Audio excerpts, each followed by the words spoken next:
exploit the weakness that Leeds have when it comes to defending set pieces. No team in the Premier League have conceded more goals in that manner than the host, 9 in total. What can Marcelo Bielsa do to combat that problem? Well, he's not going to change, is he? You know, there's been a lot of discussion points, especially after the latest defeat for Leeds United against Manchester United. You know, the 6-2 defeat was a heavy defeat at any part of the season, but I think everybody's just spoken about Leeds. If they can beat the teams in and around them, they're going to stay in this division, and I can't see Marcelo Bielsa changing for anybody. Yeah, the league table, I think Leeds probably would have taken it at the start of the season. The fact they have a 6-point gap on the relegation places, 14 games into the campaign. Of course, they win today, that gap will become 9 points. If they lose, though, it sucks them right back into trouble, doesn't it? Well, it does, and I think, you know, with them opening appearances in the Premier League and the way that they took the game to the opposition, I think people were getting slightly carried away with this Leeds United team. I've always had my concerns about this team. I love watching them. Of course, I've been fortunate to watch a number of Leeds United games this season, but they don't half leave themselves open in the centre of midfield. I mean, you look at the midfield today with Phillips, Rodrigo and Klich. Rodrigo and Klich, they do go advanced, and they leave Phillips on his own all the time, and this is what the downside of this Leeds United team's all about for me. The upside, no doubt, the form of Patrick Bamford, 9 goals in those 14 Premier League games this season, exceeding everybody's expectations, probably not least his own. And I think also, you know, you look at the relationships with this manager, you know, with the individuals that he trusts week in, week out. You look at Dallas, Ayling in particular, but none more so than Patrick Bamford. He has the trust of the manager, and the manager trusts these players. And it's obviously, you know, it's backed up with the 9 goals that he's already scored. He's been outstanding for Leeds. And Burnley, how important their front two, Ashley Barnes and Chris Wood paired together. Of course, they haven't been able to get those two on the pitch side by side too often this season. They look a different side when they're in it. Well, they do. I mean, this 4-4-2 has been, you know, predominantly the way they've played throughout the Premier League years, with Sean Dyche being the manager. Again, we talk about Marcelo Bielsa not changing. Well, Sean Dyche is definitely not going to change, is he? And to have Wood and Barnes at the helm as well. When you look at the points out of the last 18, they've managed to accumulate 11, which is a good return for a Burnley team that was questioned a lot earlier on in the season. Yeah, a tricky start for Burnley. They do have the opportunity with victory this afternoon to go level on points with Leeds. 6 points clear of the drop zone. Don't forget, coming up later, West Ham Brighton is a 2:15 kickoff. Liverpool West Brom at 4:30, and then Wolves Tottenham at 7:15, rounding off this Boxing Day weekend in the Premier League. And when we come back, we'll be taking a look at the best of the action so far. You're listening to Premier League Live. The Premier League Live. Here's the shot away! Goal! With TalkSport. Demanding a high performance from your team? You should be demanding the same from your tires. The Irish Tyre Industry Association is urging motorists to stay safe this winter and check the condition of your tires. You could even be liable for a fine and 2 penalty points if found driving with tires below the legal tread depth limit of 1.6 millimeters. ITIA expert technicians will carry out a free tire safety check to ensure your tires are safe and legal. Visit itia.ie to find your local expert. As Ireland's homegrown insurer, FPD knows it's empowering when someone has your back. So switch your van insurance to us and get up to 75% no-claim discount. Visit fpd.ie to request a quote. FPD Insurance. Support. It's what we do. Terms, conditions and underwriting criteria apply. 75% no-claims discount is based on proof of 5 years no-claims discount and available to new commercial motor customers only. FPD Insurance Group Limited, trading as FPD Insurance, is regulated by the Central Bank of Ireland. Commercial motor insurance is underwritten by FPD Insurance PLC. This is not the time for business as usual. It's time for effort and imagination. It's time to use technology to start your online plans. It's time to work from home to stay in touch. It's time to look to each other. Erscá Céile. Ireland is working online with help from Black Knight and .ie, because now we need better than business as usual. Call Black Knight on 059 918 3027 or visit blackknight.ie. Certainty. With Volkswagen commercial vehicles, it's included as standard. Quality, performance, reliability. And now with purchase contributions of up to €3,500 and service plans from $999. For vans and offers you can rely on, always. Contact your local Volkswagen commercial vehicles dealer or visit volkswagenvans.ie. T's and C's apply.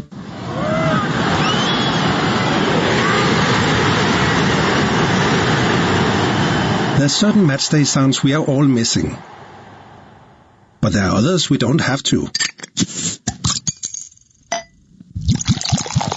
Is Carlsberg Pilsner the best beer to enjoy while watching the match at home?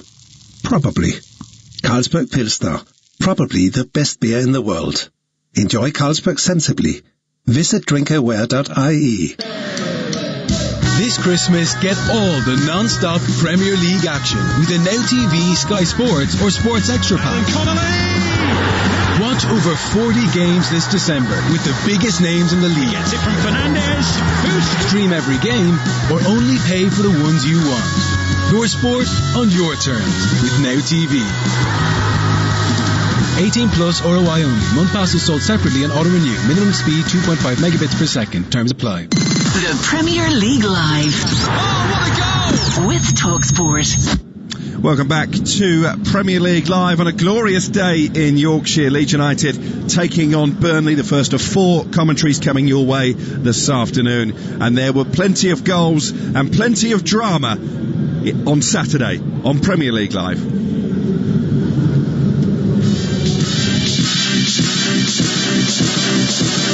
Here's Cavani, he's found Fernandes, and there's the goal, and Cavani's impact from the bench is instant. It's an assist this time, and Bruno Fernandes yet again has contributed goals. Back to Perez on the tap, Vardy, there he is again, Jamie Vardy, 2-2. Well, when you've got him in the team, there is always hope. Of course you're disappointed when it's only 5 minutes to go and you concede. But then again, you can't stop quality players with quality moments, and Vardy, that was a great movement by him and a good finish, so he deserved that goal. Bernard gets it down, back to goal to Corey, sets up Sigurdsson puts it in the bottom corner, it's 1-0, it's Gylfi Sigurdsson. But he's won it back, Cancelo, low cross, blocked by Fernandes, into Torres, and that is 2-0 to Manchester City. Kasaka goes for goal. Oh, what a goal!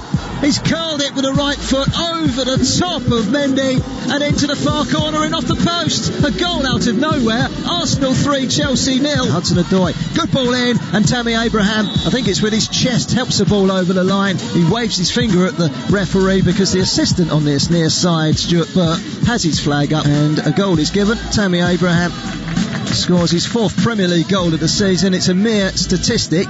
Chelsea are on the score sheet with 4 minutes to go. It's Arsenal 3, Chelsea 1. Some things you can reflect on in terms of tactics and preparation, all these things, but in terms of effort, it's something that just has to be a given in football. So players got it wrong. Well, we chose to get the opportunity because we have some big senior players on the bench, but as well they deserve the chance. They've been training really well, and we needed that energy today, and I believe that they could give us something different. So that was the story of yesterday then, Boxing Day in the Premier League. I have to say, it was a fascinating afternoon. My game was actually called off, unfortunately, due to COVID-19, so I sat on the sofa and watched all of the football. It started with Leicester 2, Manchester United 2, a really good game at the King Power Stadium. Aston Villa, despite going down to 10 men in the first half, Tyrone Mings sent off for 2 yellow cards, still hammered Crystal Palace by 3-0. 10 goals conceded in 2 games now for Roy Hodgson's side, who are suddenly trying to play like the Harlem Globetrotters. Arsenal beat Chelsea by 3-1, despite being without a host of senior players. We get Sean Derry's reaction to that game in particular very shortly. Manchester City 2, Newcastle 0. City still not quite at their free-flowing best, but still had too much for Steve Bruce's side, who might just be looking nervously over their shoulders now. Fulham 0, Southampton 0. A couple of Saints goals correctly ruled out by VAR in that game, and Sheffield United lost again, 1-0 down at home to Everton, who move up to 2nd in the Premier League. Sheffield United 10 points adrift of safety and heading surely back to the Championship. Sean, let's start with that London derby. I have to say, when I saw the team sheet, I didn't fancy Arsenal's chances. I'm sure I wasn't alone in that, but actually The kids are all right, and it's a problem for Mikel Arteta now when the senior players like Aubameyang, their captain, are available for selection.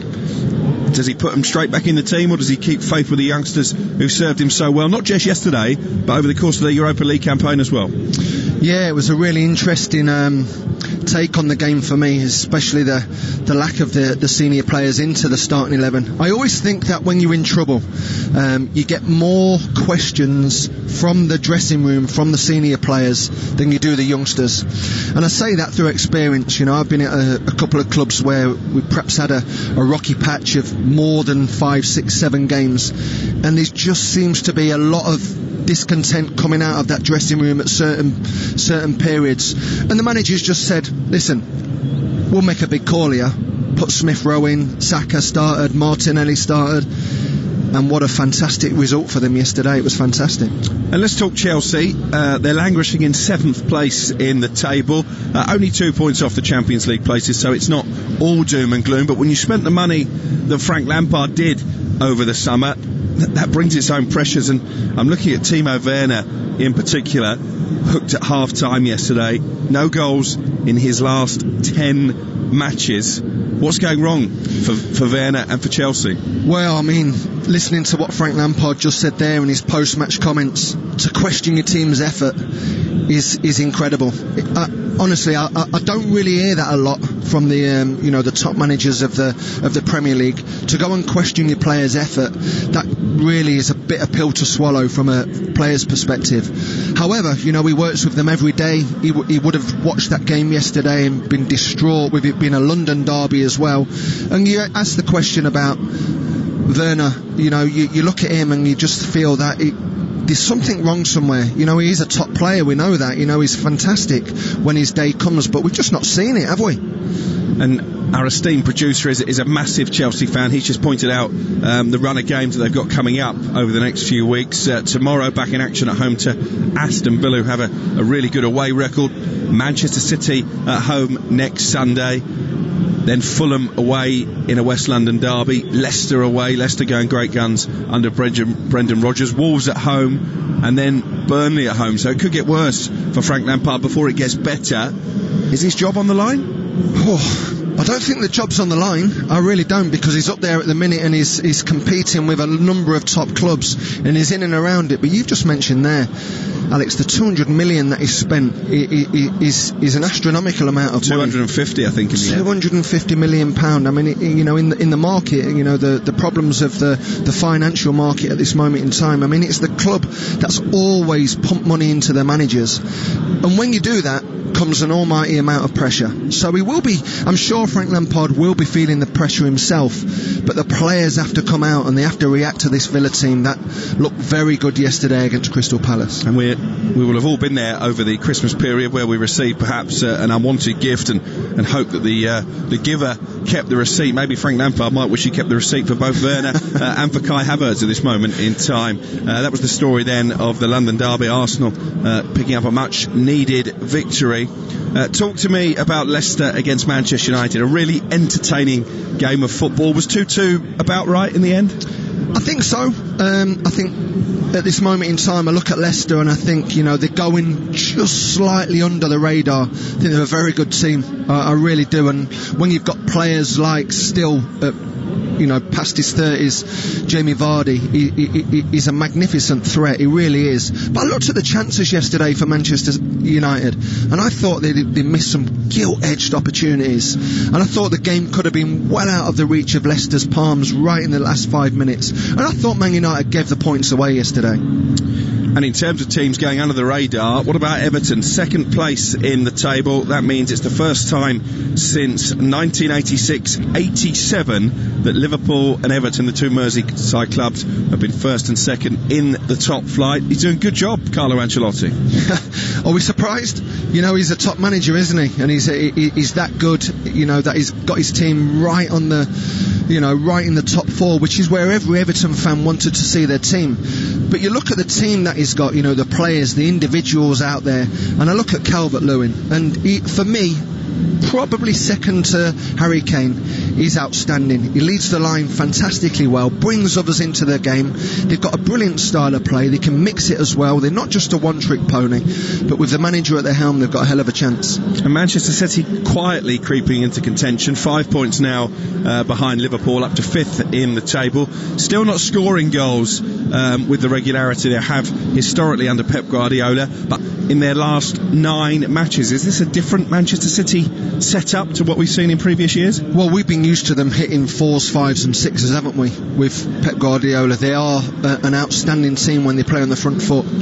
But what happens if you don't score goals? You've got to tie it up at the other end. And you've just mentioned there the amount of clean sheets that they've got. And I think that's testament to the manager himself. He's recognised that perhaps when they're playing against these different opposition, you know, they'll shut up shop at certain times.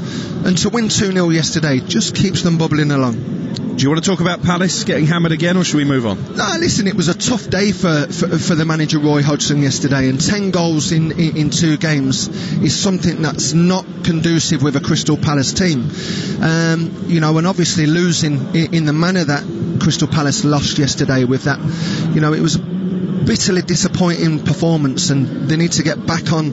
But listen, they've got Leicester next, the senior team has, and that's going to be a difficult game for them. Yeah, plenty of live football across the week here on Premier League Live. Later today, the champions back in action at home to West Bromwich Albion. Sam Allardyce, I think I'm right in saying, was the last visiting manager to win at Anfield in the Premier League. I wonder if he will fancy a repeat. Liverpool top at Christmas, although if you listen to Jurgen Klopp, that doesn't mean anything.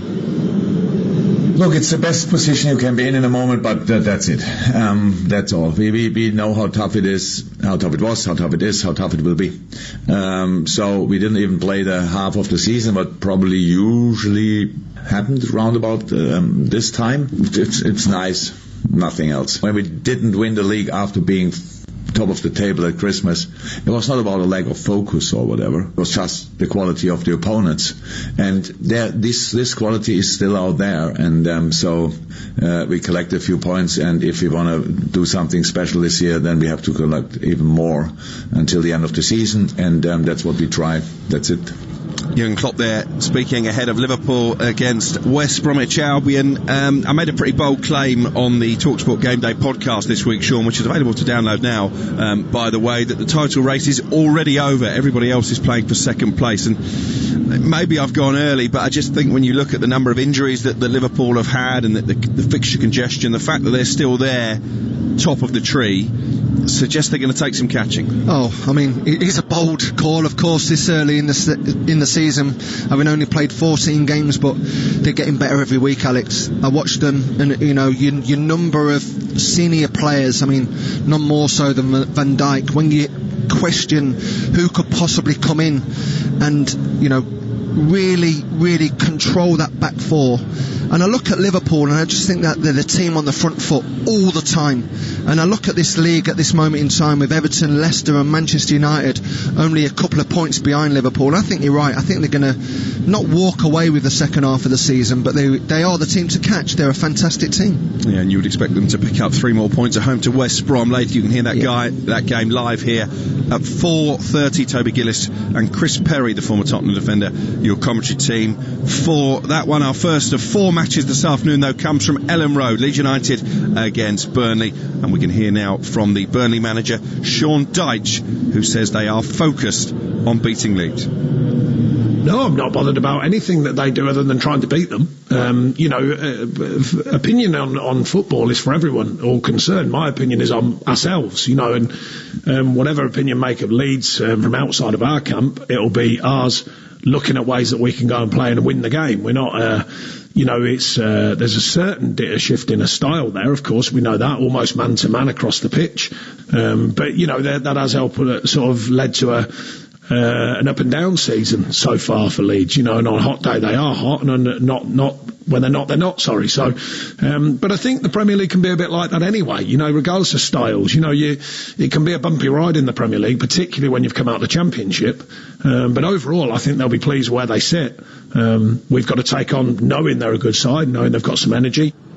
Sean Dyche there looking ahead to Burnley's trip to Leeds this afternoon. The groundsman ouches forking some divots on the pitch at Elland Road. I have to say, it's not like the best playing surface. We'll see how that holds up throughout the course of the game. He's almost the elder statesman now, Sean Derry, your namesake, Mr. Dyche, in the Premier League, longest serving manager in the division, and continues to do a good job keeping Burnley above that dreaded dotted line. Yeah, I mean, what a job he's done. I mean, if you look at the league status this moment in time, if they manage to get the win today, a point behind Leeds United with a game still ahead of, behind them. I mean, he's such a pragmatic manager, isn't he? You know, his approach is always about, like he said, his own team, concerns about his own team in a 4-4-2. He knows the strengths of this Burnley team, and he actually knows the weaknesses of them as well. He recognises he's not going to be the manager who's going to be 60-40 ahead in possession. So I think that's what we're going to see this afternoon.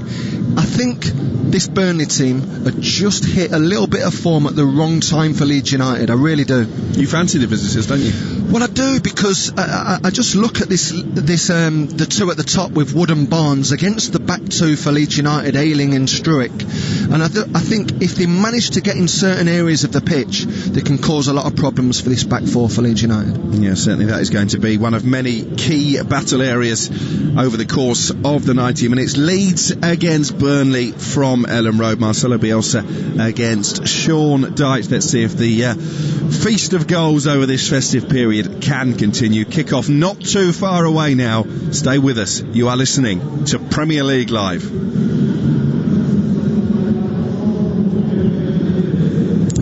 The Premier League Live. Here's the shot away! Goal! With TalkSport. Demanding a high performance from your team? You should be demanding the same from your tyres. The Irish Tyre Industry Association is urging motorists to stay safe this winter and check the condition of your tyres. You could even be liable for a fine and 2 penalty points if found driving with tyres below the legal tread depth limit of 1.6 millimetres. ITIA expert technicians will carry out a free tyre safety check to ensure your tyres are safe and legal. Visit itia.ie to find your local expert. What will you really gain from using anabolic steroids? Using illegal anabolic steroids can lead to nasty and serious side effects, both physical and psychological. Heart failure, infertility, hair loss, acne, mood swings, increased aggression. Don't lose out to steroid gains. Know the risks. Visit zerogains.ie. A message from the Health Products Regulatory Authority. Certainty. With Volkswagen commercial vehicles, it's included as standard. The Crafter, Transporter and the all-new 5th generation Caddy are more innovative, dynamic and efficient than ever before. Now with HB Finance from 0%, purchase contributions of up to €3,500 and service plans from €9.99. They're the smart next step for your business. For vans and offers you can rely on always. Contact your local Volkswagen commercial vehicles dealer or visit volkswagenvans.ie and leave the rest to us. Finance provided by way of hire purchase agreement from Volkswagen Financial Services Ireland and subject to lending criteria. Terms and conditions apply. Introducing Guardsson Sport. Protect your sporting equipment from COVID-19 for up to 14 days with Guardsson Sport disinfectant treatment. Ideal in team sports settings with the sharing of balls, rackets, gloves, helmets and all other sporting equipment. Guardsson Sport kills COVID-19 on impact, keeping surfaces free from COVID-19 and other viruses and bacteria for up to 14 days by creating a protective polymer layer on application. For more information on Guardsson Sport and other quality assured, certified and approved PPE, visit yourcovidprotection.com. On the 12th day of Christmas, Paddy Power gave to me another 12 days of Christmas parody. On the day after Christmas, Paddy Power gave to me on any sport a bet for free. Sorry, what I'm trying to say is Paddy Power giving away a free €5 bet on any sport this St. Stephen's Day. Now that's music to my ears. Merry Christmas from Paddy Power. Online exclusive. New customers must deposit 1 bet per customer. Opt-in required. Excludes in-play markets. T's and C's apply. Need help? Visit gamblingcare.ie. 123inc.ie have your office needs covered. So whether you're an accountant, butcher, carpenter, dentist, electrician, florist, graphic designer, hairdresser, journalist, lecturer... Former Leeds player Chris Wood up front for the Clarets. Leeds dominating possession in these early exchanges, Sean, and that will probably be the tone for the afternoon? Yeah, I think so. Just looking at Calvin Phillips just dropping into a central centre-half as well, just getting on the ball, getting his early touches into the game. We mentioned, didn't we, that Sean Dyche he'll be okay with this, spending a lot of time out of possession, but like we said, is when he gets into the forward areas, that final third part of the pitch, he'll challenge these back lads for Leeds United. It's interesting to see just how deep Phillips is dropping in these early exchanges. Maybe that's because of the concern of the aerial threat that Barnes and Wood will pose to Ayling and Struijk. He was taken off at half-time, wasn't he, against Manchester United last weekend? How would that have gone down? Well, it was a big call, wasn't it, by the manager? It surprised me to a certain degree, because when he did come off the pitch, I thought they lacked something, Leeds United, in that second half performance. But on the flip side of that, I think that was a statement from the manager. You know, he knows that he's probably his most vital player alongside Bamford, Calvin Phillips is, but no one's bigger than the manager at this football club. Burnley have the first corner of the afternoon. Just 3 minutes on the clock. Eric Peters has placed the ball down in readiness to take it. Leeds have conceded 9 goals from set pieces in their 14 matches this season, the most in the Premier League. First test for that back line, and again it was Brownhill flicking it on at the near post. Again, Leeds didn't clear the first ball, but eventually it's put out of touch by the Burnley captain, and it will be a goal kick. It's an area that Sean Dyche has admitted that he thinks Burnley can get some joy from. Well, they should do. I mean, they've got big threats, haven't they? Not just with the two centre forwards, Wood and Barnes, but with the two centre halves are huge, aren't they? They win a lot of first contacts in both boxes, Tarkowski and me. So it'll be a big advantage for Burnley this afternoon. Here is Taylor down the left-hand side for Burnley. Fizzes the pass into Wood, who couldn't hold it up, and it's won back by Klich. Now Phillips goes all the way back to Meslier, the French goalkeeper, who's conceded 30 goals this season, more than any other player in the Premier League, as it's thrusted forward down the right hand side by Ayling, and Bamford could be in here, and he's been clattered by Pope, and the referee says penalty.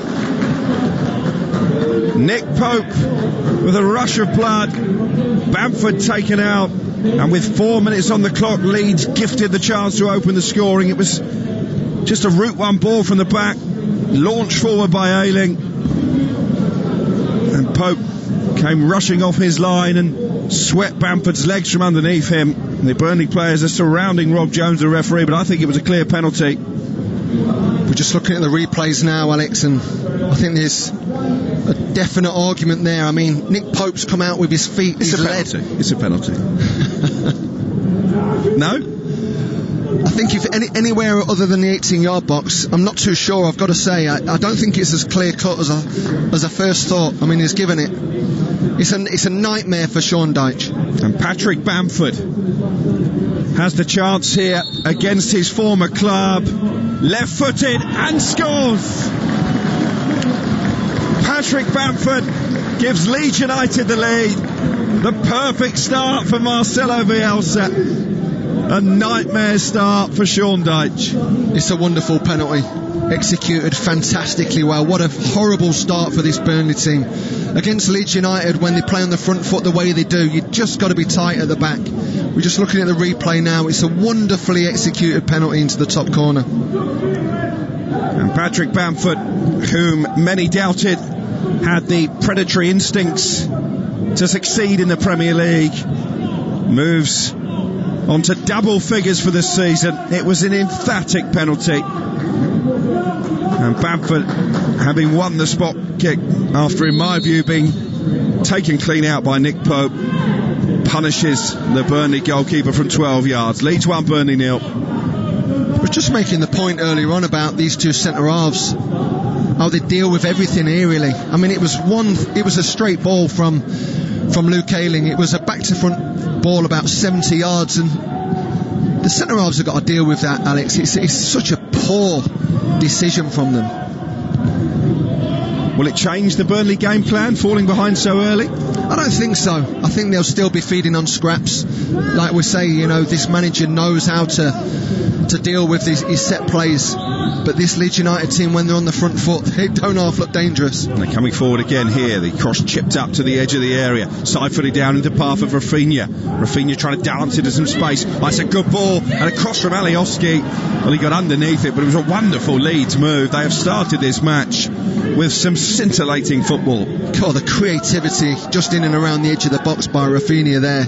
I mean, it was a brilliant little mazy dribble on the edge of the box. Look at that for a pass. Fantastic. Terribly executed the cross at the end, but Leeds have started brilliantly.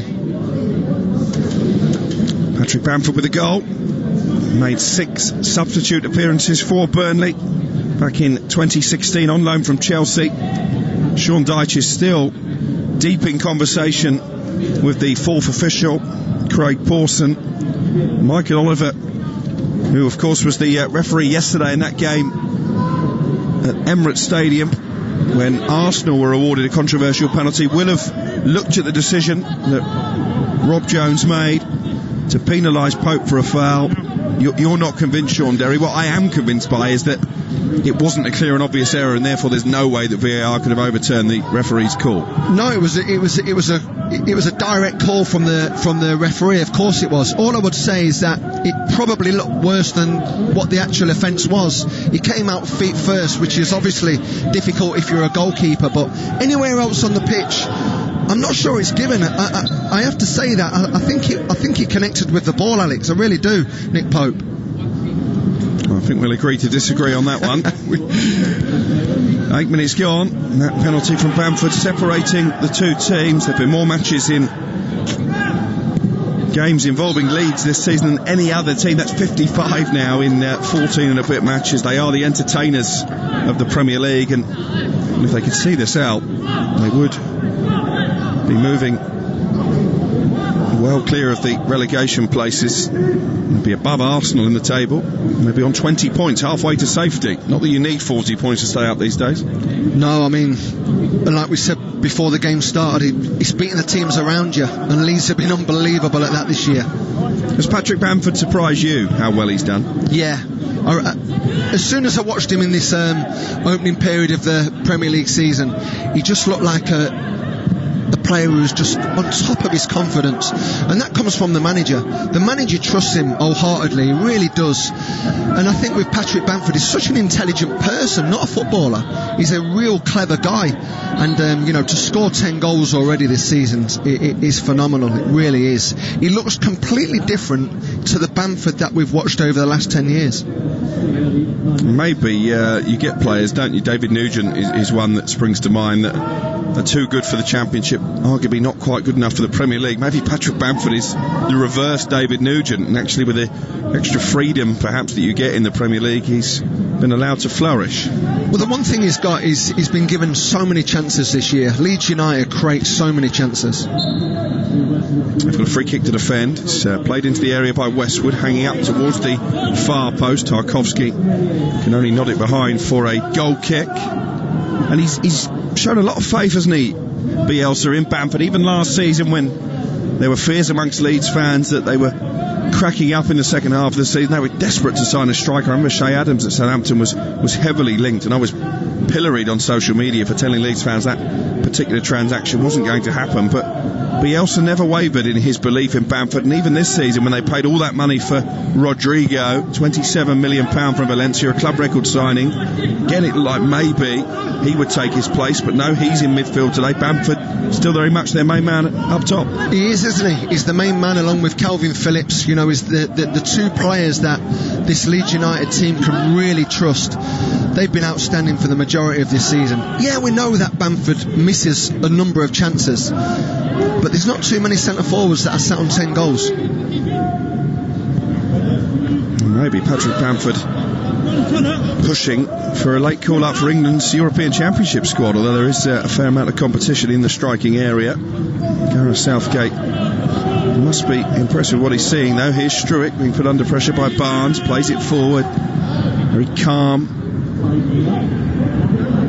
The Dutch defender Leeds United so comfortable playing their ball way out from their own half as Ayling feeds it into Rodrigo, looking for Bamford. Right idea, wrong execution, and collected by Pope just on the edge of the 18-yard box. 12 minutes gone, Leeds 1, Burnley 0.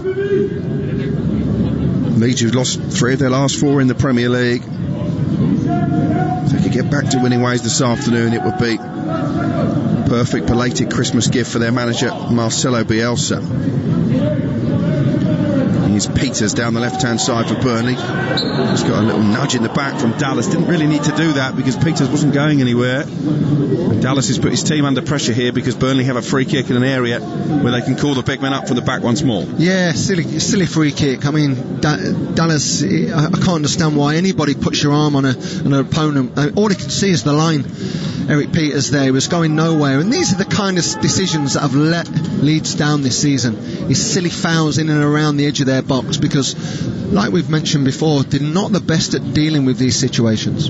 Just a bit of over exuberance maybe.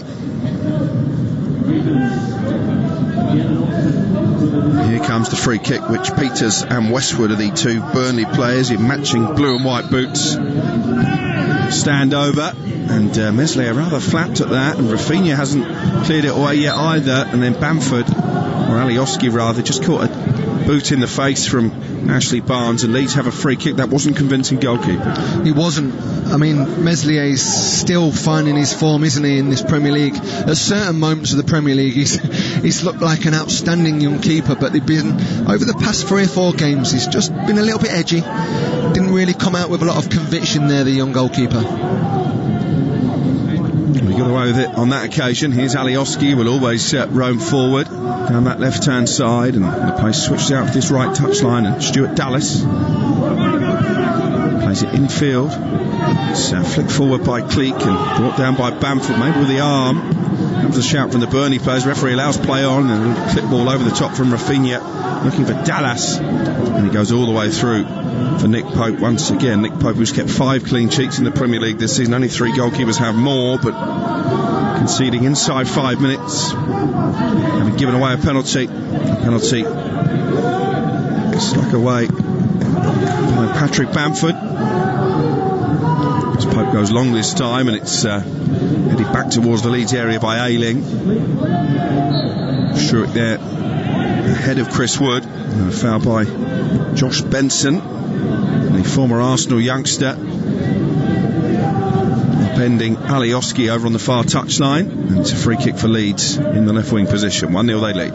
Just looking at the setup of this Leeds United team, and it's definitely Calvin Phillips is sat in the back 5 there, just in the middle of it, orchestrating the moments to get on the ball from a defensive perspective, and the creativity of this Leeds team, it's wonderful to watch when they're in possession. It really is.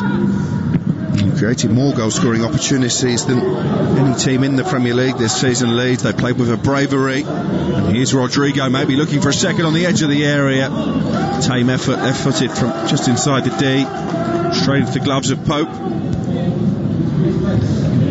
And Pope goes long once more. Schurig heads it down and out to the left-hand side, and Gianni Alioski, the Macedonian, his country qualifying for the European Championships next summer,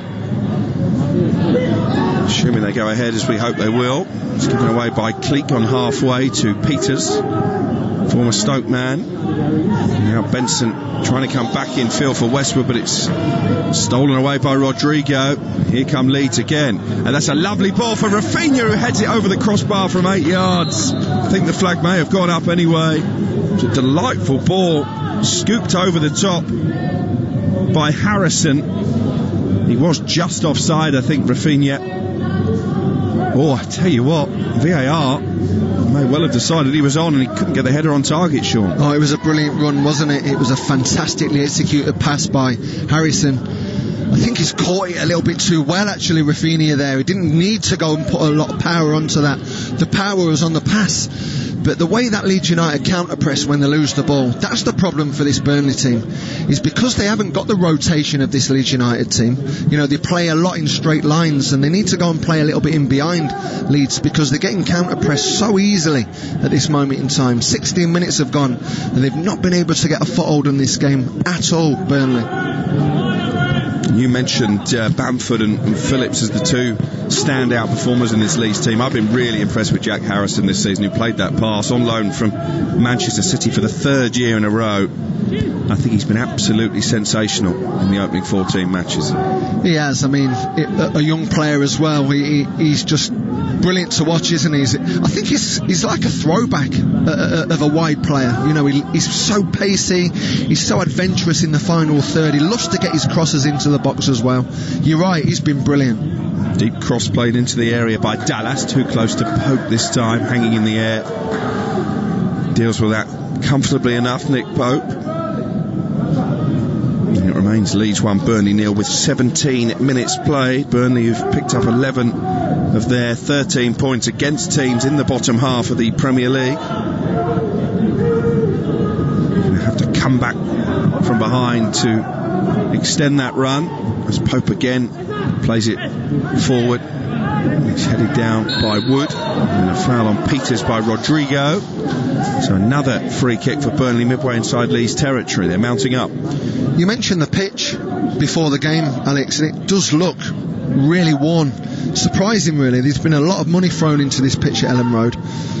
When I played there years back, it was similar to this, a real tough pitch when it's looking like this. Probably suitable to a Burnley team rather than a Leeds United team. Yeah, and you have to give even more credit to Leeds for the way they have managed to stroke the ball around on that surface. Westwood with a free kick in again. Meslier's missed it, and it's hooked goalwards, and it's turned into the back of the net by Ashley Barnes. I think the referee has given a foul on Meslier, and I think Leeds are very fortunate, because I think that was a goalkeeping error as opposed to a foul. Sean Derry. I'm with you, Alex. I don't think that's a foul at all. You know that when the ball gets played into the 18-yard box, there's going to be a number of Burnley players around it. I think this young goalkeeper's come well out of his box. He should have trusted his back four to deal with it, and he's flapped at the cross. I think they've got away with one here, Leeds. Well, watching a replay now, it was Ben Mee.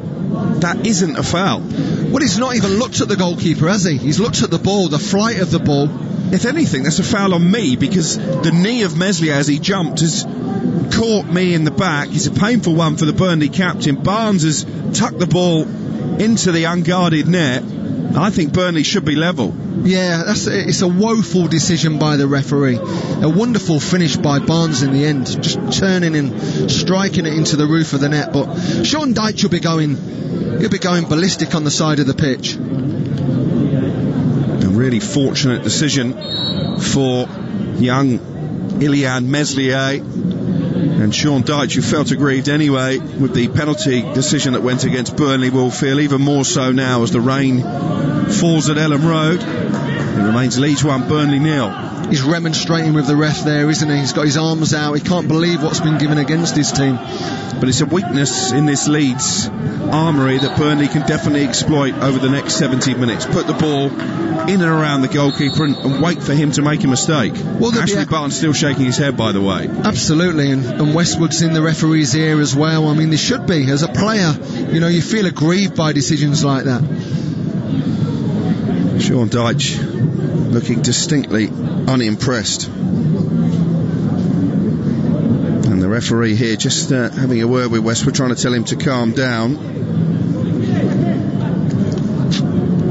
But the red mist does come over you as a player. They get so much protection, goalkeepers, don't they? Oh, I mean, that's one of the worst decisions I think I've seen.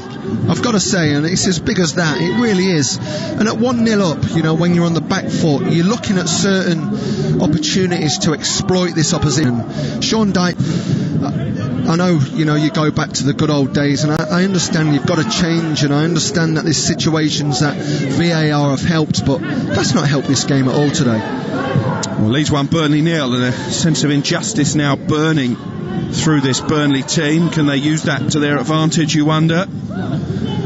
Well, they should do. I mean, I think that's what they'll be saying throughout the remainder of this first half and into half time. They'll say, if you can get down the side of this back three for Leeds United and Here's a chance. Yeah, chance for Leeds. Bamford into the penalty area, having dispossessed Ben Mee. Charlie Taylor does well to come across and bail out his captain, and Leeds have their first corner of the game.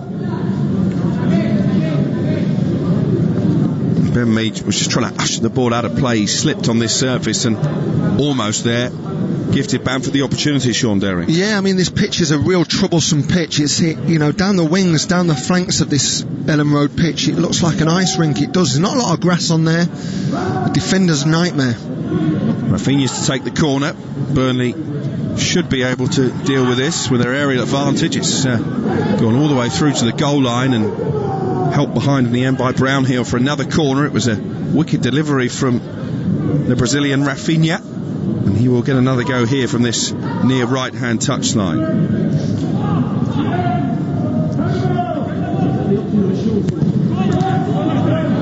And that corner taken short and then scooped towards the penalty area, and Pope again has to pat it behind for a corner. It was across from Klich, and just distracted momentarily because the whistle was blown, Sean Derry, by Rob Jones. That's a refereeing error. Didn't let the play out as it should have done, and then VAR could have got involved. Yeah, and you look at, of course, there's situations. Let's watch this. In comes the corner to the near post, and ushered away this time by Chris Wood, back doing his defensive duty. You were saying, Sean? I just think there's got to be some big consequences for decisions like that for the referee.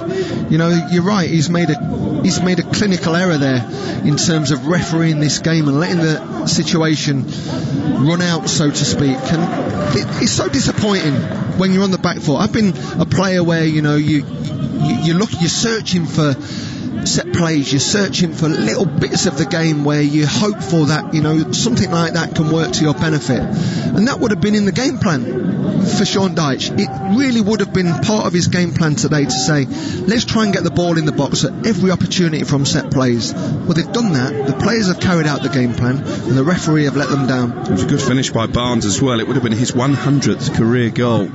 Ashley Barnes. It's Leeds attack down the left-hand side. It's hooked away by Matt Lowton, and out for a throw-in over on that left touchline. We've reached the midway point of this first half. In the first of 4 matches this afternoon, Leeds leading Burnley by that Patrick Bamford penalty to nil. Coming up straight after we're finished here, West Ham host Brighton, and it's Liverpool, West Brom and Wolves Spurs as Klich lets fly from 35 yards. I think he's actually found the second tier of the stand behind Nick Pope's goal. Not the cleanest of strikes. No, and it's not a Leeds United strike, really. You don't see a lot of goals scored by that distance with this team. They like to play it in and around the edge of the box. A lot of interplay and a lot of creativity in the final third, but we know he's got a good strike, Klich, but not on that occasion. Good job the fans aren't here today, Alex. We just had it confirmed by Sam Matterface, TalkSport's resident Dr. VAR, and indeed, because the referee blew his whistle, VAR could not reverse the decision. And they're told, much like assistant referees, to keep their flags down and allow play to come to a natural conclusion. For offside calls, referees are told not to whistle. So it's a mistake. It's a big mistake. From a player's perspective as well, you look at the decision of Meslier, just how far he came off the line. Even looking at that decision there, how far he came off his touchline there, you've got to be 100% certain that's a foul to blow the whistle. And he's still dictating the pace of the game. It's played forward to Rodrigo. Harrison's made a good run to the left, low cross, steered away by Mee just before it could reach Bamford. Here's Klich now, 10 yards outside the Burnley penalty area. They look a threat, Leeds United, every time they come forward. Here's Alioski with the flash of blonde hair. It's played back now to Calvin Phillips, who's playing a very disciplined role this afternoon. Here's Raphinha, edge of the area, tries to slide it through for Harrison, who made another clever run off the shoulder of Lowton. Didn't quite reach its intended target, and Burnley have it back now in the left-back position with Charlie Taylor coming forward over halfway. Good burst of speed from Taylor, and then sliding in to clear the ball out for a throw-in with Stuart Dallas. Charlie Taylor, who made 104 appearances in a Leeds United shirt, scored his last goal for Leeds back in 2015, the left-back for Burnley. There's Dallas now midway inside the home half. Again, a neat pass forward to Bamford despite the playing surface. They're stroking the ball around superbly, the home team. Oh, they are. And Rodrigo and Klich just finding them little pockets, aren't they, behind Brownhill and Westwood. I mean, because there's such a regimented 4-4-2, you know, you can become slightly disjointed when you've got rotation just behind you, and that's what Leeds do. You know, they try and pull you apart, keep the ball really quickly as well, pass it from left to right and open you up.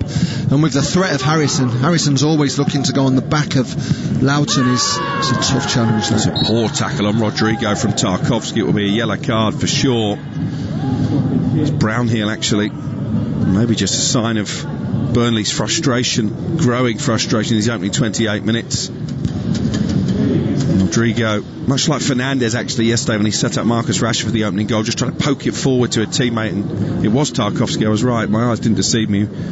Came clattering into the tackle and is indeed shown a yellow card, Sean. Yeah, I think with the way that Struijk and Phillips pass the ball from this defensive unit as well for Leeds, they always try and find them more attacking players, and that poses a problem. When a centre half comes into them positions, you've got to make a call, haven't you? And that's what Tarkowski did there, but it was a tough call he made. Free kick played into the area, headed away by Brownhill. Klich on the follow-up, shoots from 35 yards but drags it wide for a goal kick. Let's have a look at some of the tweets we've been receiving this morning at TalkSport Live. Yeehaw, it's football time in the Line Star State. Good morning from Dallas, Texas. Come on, Leeds, says Warren B, not Warren G. And oh boy, Emmanuel, good afternoon, gentlemen. Emmanuel from Nigeria, enjoying your commentaries. I see the match ending in a draw. Merry Christmas, happy Sunday to my best commentary guys. Greetings from Port Harcourt in Nigeria. This game will end 2-1 in favour of Leeds, says Mark. Keep them coming at TalkSport Live, and if you can, send us a picture of where you are listening this Sunday morning as Sean Dyche takes a pensive look at the watch. The Burnley manager lost only 2 of his previous 9 matches against Leeds. His team trailing by that early penalty from Patrick Bamford to 0. Here's Brownhill trying to bring it under control on the edge of the centre circle. Back towards me, and that was a late challenge by Stuart Dallas, and I think he may well find his way in the referee's notepad here. In fact, it's a final warning for Dallas.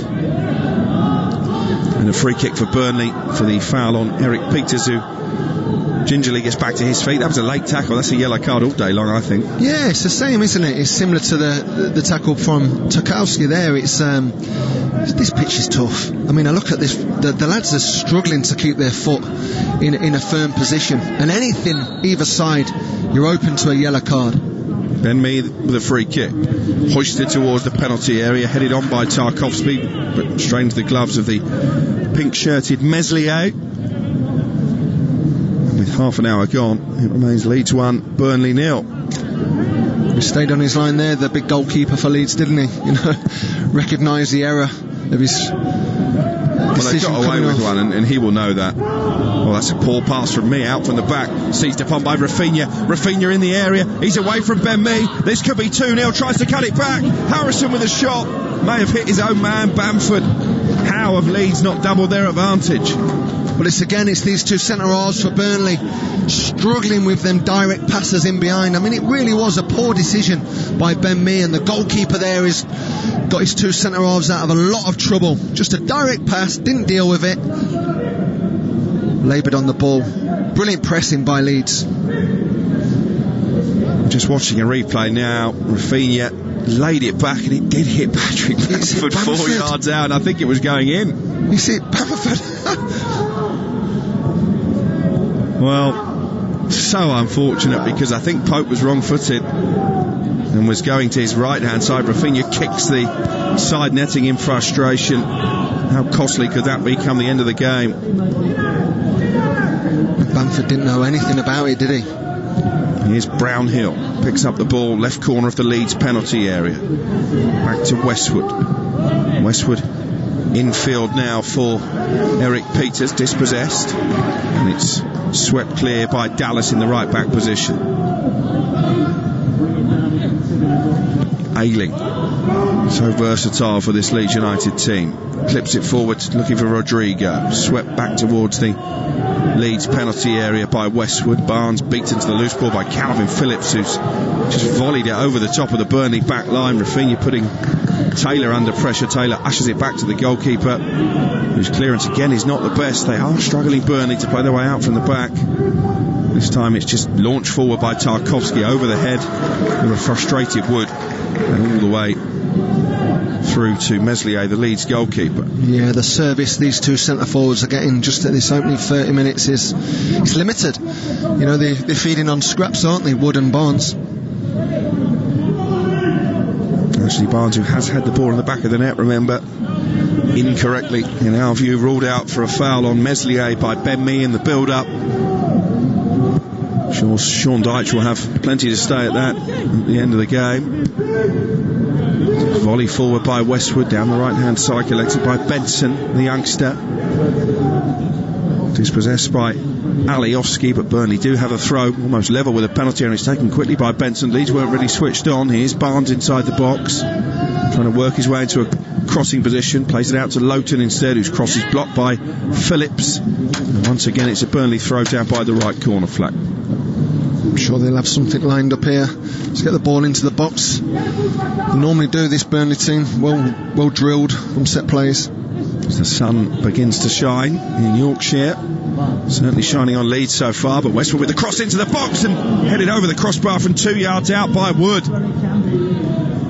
Punches the floor in frustration, Chris Wood. That was a gilt-edged chance for Burnley to get back on level terms. It came from the short throw, well worked, little dink cross from Lowton, and Wood, having climbed above Ayling, really should have hit the target, Sean. Well, it's a great cross by Westwood, and it's a centre forward's dream. And how many times have we seen big Chris Wood score from there? I mean, it's a big miss for him. He should be at least making the goalkeeper make a save. I mean, it's pulled on the back post of Ayling there, and it's a big miss. Chris Wood, who knows Elland Road well, 44 goals in 88 games for Leeds United, the New Zealander, but only 2 in his last 14. Should just have added to that tally. Luke Ayling, who went down injured in the immediate aftermath, is now back on his feet, but still hobbling. And the ball, meanwhile, is on the feet of Pascal Struijk. He carries it towards the halfway line for Leeds, and then looks for Harrison, who couldn't control it. Tarkowski quickly forward to Brownhill. Here's Westwood down the right-hand side, cleared by Struijk, but only as far as Peters on the edge of the centre circle. And here's Brownhill now, trying to bulldoze his way through the Leeds defence, plays it out to the right in the end, and Benson just about keeps it in play. Stolen away by Harrison, and then won back by a combination of Benson and Westwood. Plenty of meaty challenges in this game, and Tarkowski sells a dummy to Bamford and then launches it forward down the right hand side for Burnley, but that's going to be collected comfortably by Meslier just on the edge of the box, and it remains Leeds 1, Burnley 0. And I think we've just seen the best of both the teams, really. This opening 35 minutes, Leeds playing through the lines, look very inventive when they get there. On the flip side, this is Burnley. You know, can they counter the counter? That's the challenge for them this second half. Here's Barnes, plays it out to the right hand side, and Lowton, who's becoming more of an attacking threat over on that far touchline. Benson now up against Gianni Alioski. Alioski blocks the cross at the expense of a corner. That could spell trouble for Leeds. Well worked by Benson, filling in for Dwight McNeil. Of course, Burnley without both of their first choice wingers, McNeil and Brady, unavailable due to injury. I think that just highlights where the squad is as well, Alex. Benson's a very honest player, but he's not going to get on the outside of Alioski. And the corner here will be taken by Eric Peters. It's from the right hand side, so I'd imagine it's going to be a left-footed out swinger from Peters, the Dutchman. The referee just spotted a bit of pushing and shoving in the area. So a delay in the corner being taken. Tarkowski has come forward from the back. So too Wood jostling for position. Peters hangs it in the air towards Wood at the far post. Well defended by Struick. Nods it away. Kept in play by Taylor. Taylor's cross is a good one towards the far side of the penalty area, volleyed into the ground and wide by Peters, who's convinced it took a touch of a Leeds player, but goal kick is the decision. It was a really good cross hung up by Taylor. God, Charlie Taylor did unbelievably well, didn't he? He was going nowhere on the touchline there. And again, much like at the other end, I think actually Peters has hit that against Benson and it bounces off his knee and wide. I'm not sure it was going to trouble the goalkeeper Meslier anyway, who flung himself down to the left hand side.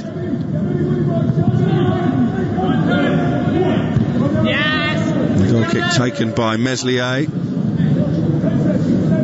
headed out of play by Eric Peters on this near side, right in front of the Burnley technical area. Sean Dyche and Ian Wone, a culture player in his day. Ian Wone, both on their feet, both issuing instructions. And that's what the Burnley team will be wanting it to become a fight. You know, they make no apologies for the way that they play. Sean Dyche is the least apologetic of managers in the way that he sets his team up. And in this last 5 minutes, they've got themselves in more duels, winning more duels as well, getting the ball into the box from not just the first phase but the second, fighting for scraps. And here's Brownhill in the area. Leeds not really clearing their lines, and Phillips does well in the end just to come across and poke it behind for another corner. It's a bit messy for the home team. And they thought about a short corner there. Taylor wanted it played short by Brownhill, but he's left it. And in the end, it's going to be Westwood, their recognised set-piece specialist, who is going to deliver into the area. Maybe they got a shout from Sean Dyche there. He'll be keen to keep peppering this 18-yard box. Westwood right in front of the goalkeeper and headed away by Chris Wood. It's definitely a problem for Leeds every time the ball is played in from a wide area in the direction of Meslier, but this is a problem for Burnley on the counter-attack. The ball scooped forward looking for Bamford, too heavy. And Nick Pope, all in blue, comes a long way off his line and clears it forward, and Chris Wood has been penalised for a foul on Ayling. Too aggressive as he just nudges Ayling to the floor, and it's a free kick for Leeds. Yeah, he's literally like a WWE scene there, wasn't it? Big Chris Wood. Ayling's just hit the deck straight away, probably bought it a little bit as well, but it's been a good spell for Burnley.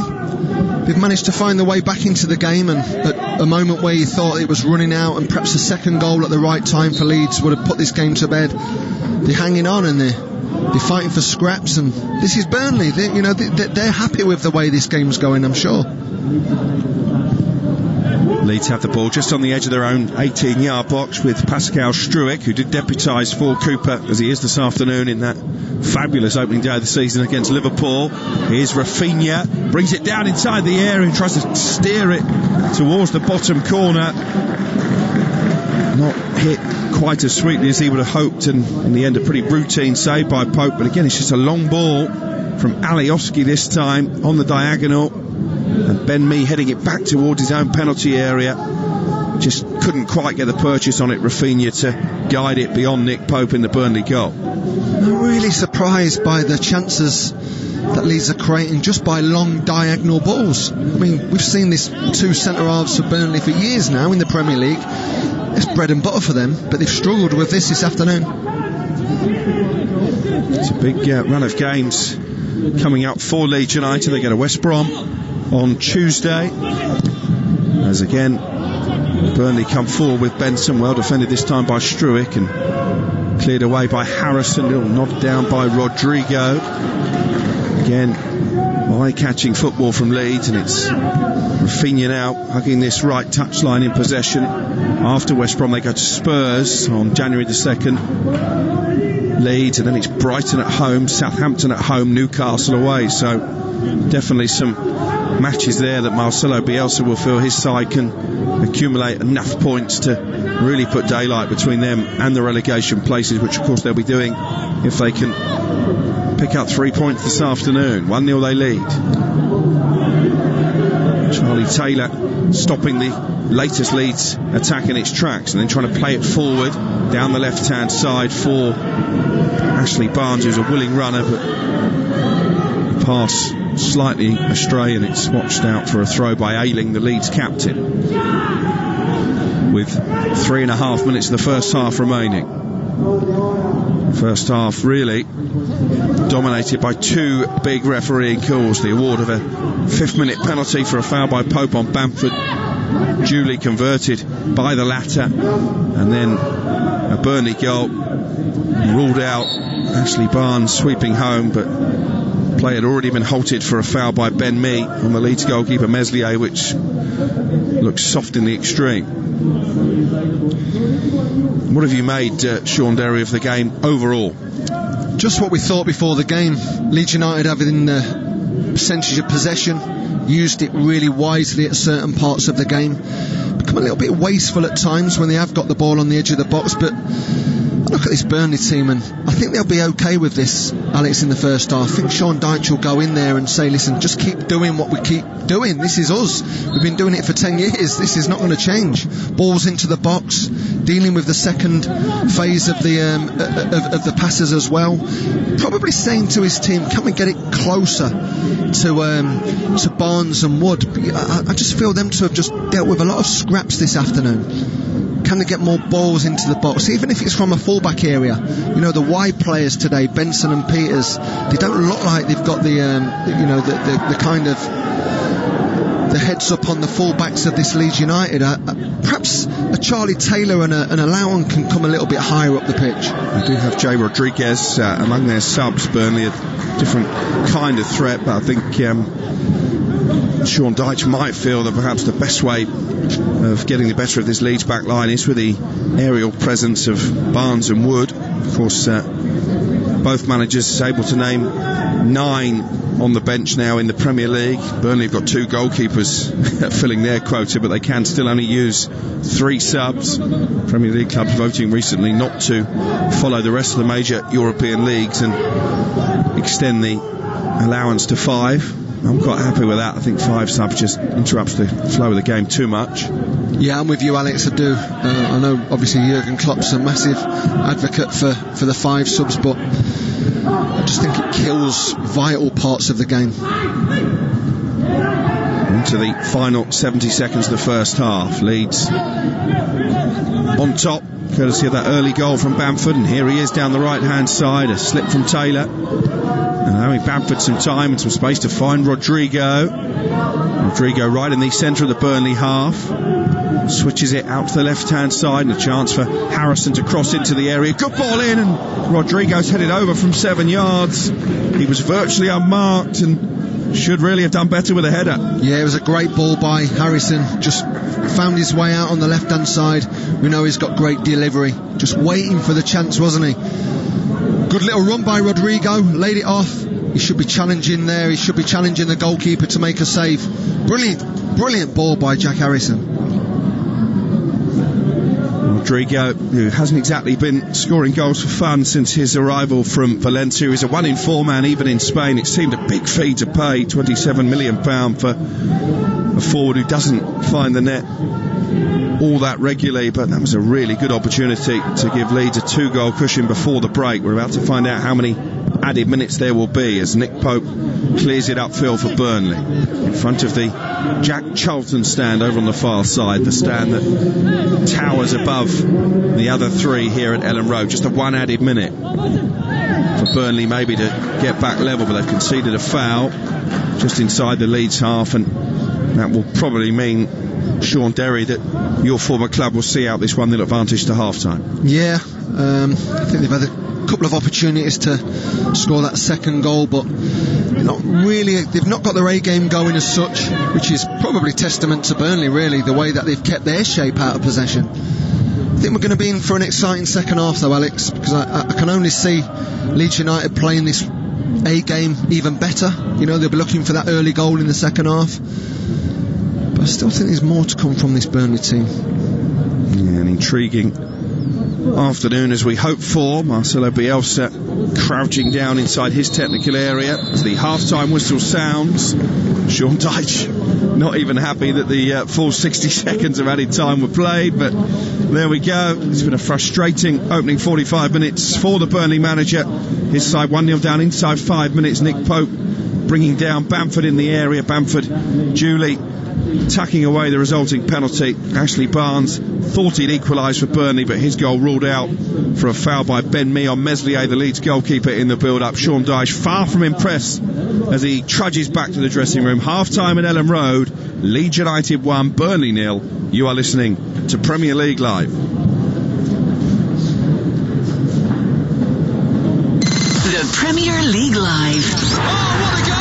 With TalkSport. What will you really gain from using anabolic steroids? Using illegal anabolic steroids can lead to nasty and serious side effects, both physical and psychological. Heart failure, infertility, hair loss, acne, mood swings, increased aggression. Don't lose out to steroid gains. Know the risks. Visit zerogains.ie. A message from the Health Products Regulatory Authority. Get ready and hold on tight, because the Premier League is here!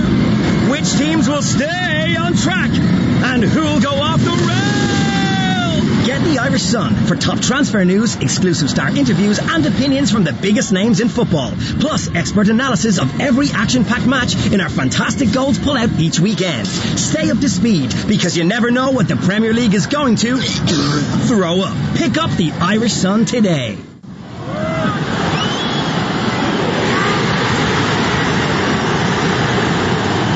There are certain matchday sounds we are all missing.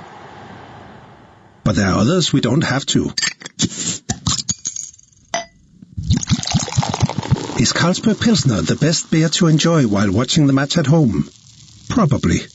Carlsberg Pilsner. Probably the best beer in the world. Enjoy Carlsberg sensibly. Visit drinkaware.ie. This is not the time for business as usual.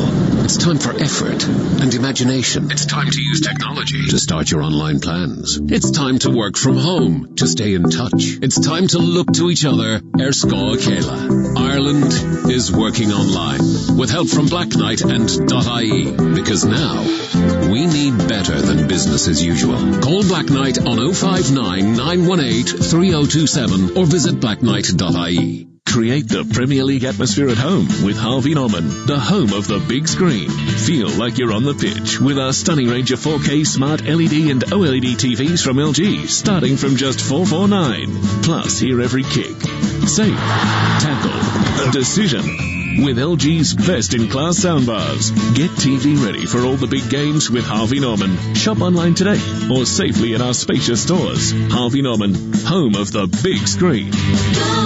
As Ireland's homegrown insurer, FPD knows it's empowering when someone has your back. So switch your van insurance to us and get up to 75% no-claim discount. Visit fpd.ie to request a quote.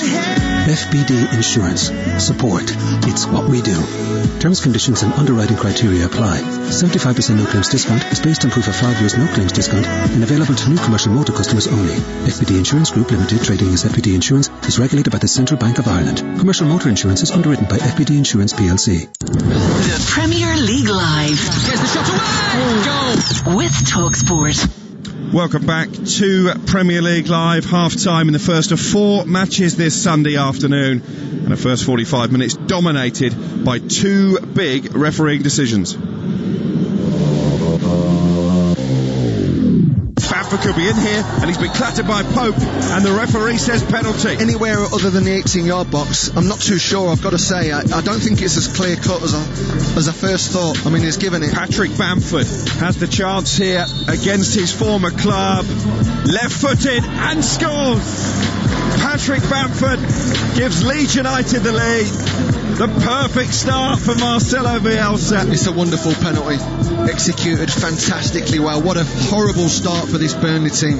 Against Leeds United, when they play on the front foot the way they do, you've just got to be tight at the back. Free kick in again. Meslier's missed it, and it's hooked goalwards, and it's turned into the back of the net by Ashley Barnes. I think the referee has given a foul on Meslier, and I think Leeds are very fortunate, because I think that was a goalkeeping error. I think this young goalkeeper's come well out of his box. He should have trusted trusted his back four to deal with it, and he's flapped at the cross. I think they've got away with one here, Leeds.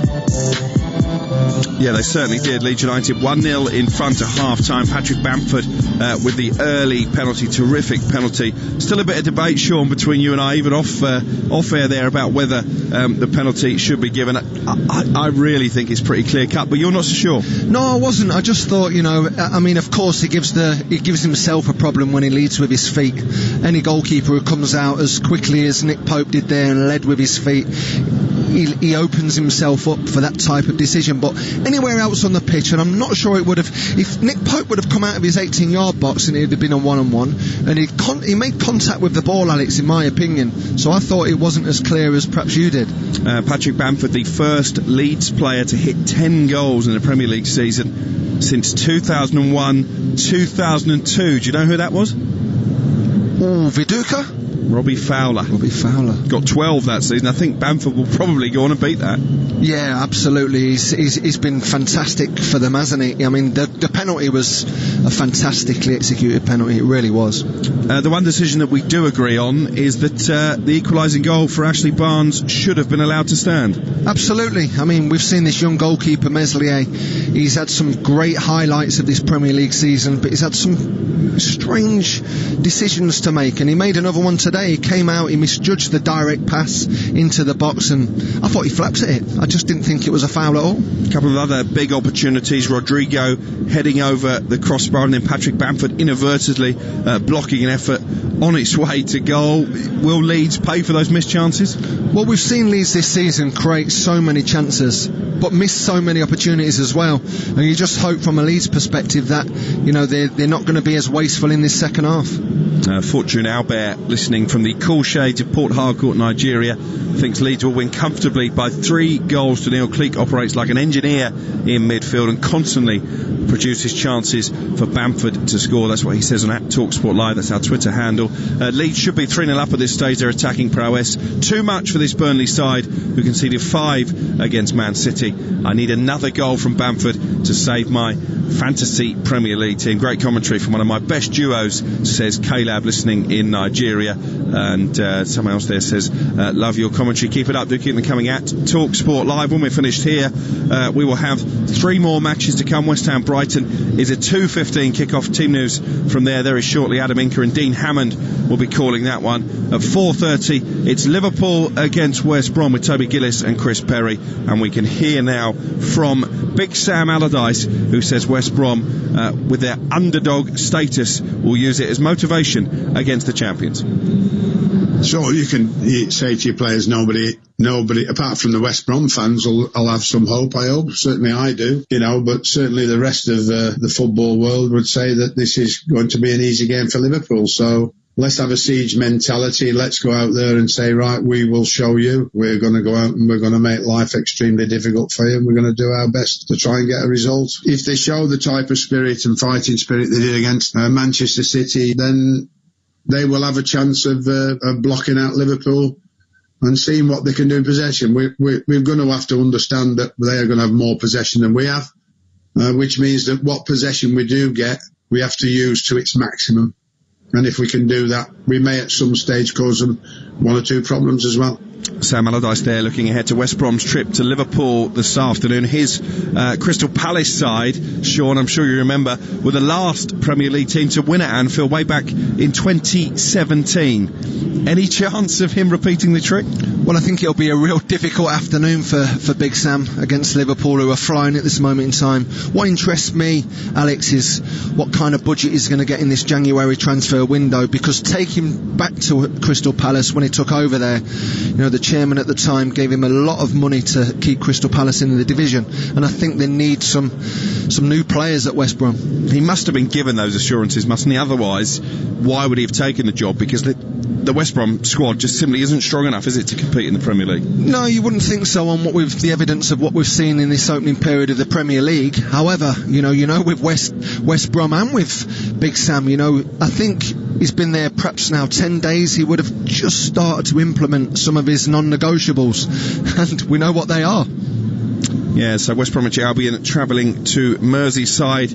They take on Liverpool at 4:30. Wolves against Spurs is your 7:15, offering Tom Rennie and David Connolly. Tottenham looking to get their title challenge back on track. That should be a really good game at Molineux. All of that to come, but up next we've got the second half from Elland Road. Leeds United, a goal to the good at half-time. Patrick Bamford with a superbly struck early penalty, the goal that divides these two teams. Ashley Barnes, incorrectly in our opinion, having an equaliser ruled out for a foul by Ben Mee on Meslier. Let's see what the second half has in store. You are listening to Premier League Live.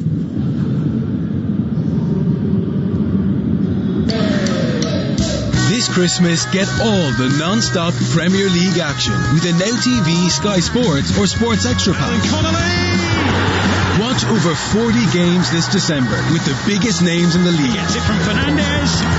Stream every game or only pay for the ones you want. Your sport on your terms with Now TV.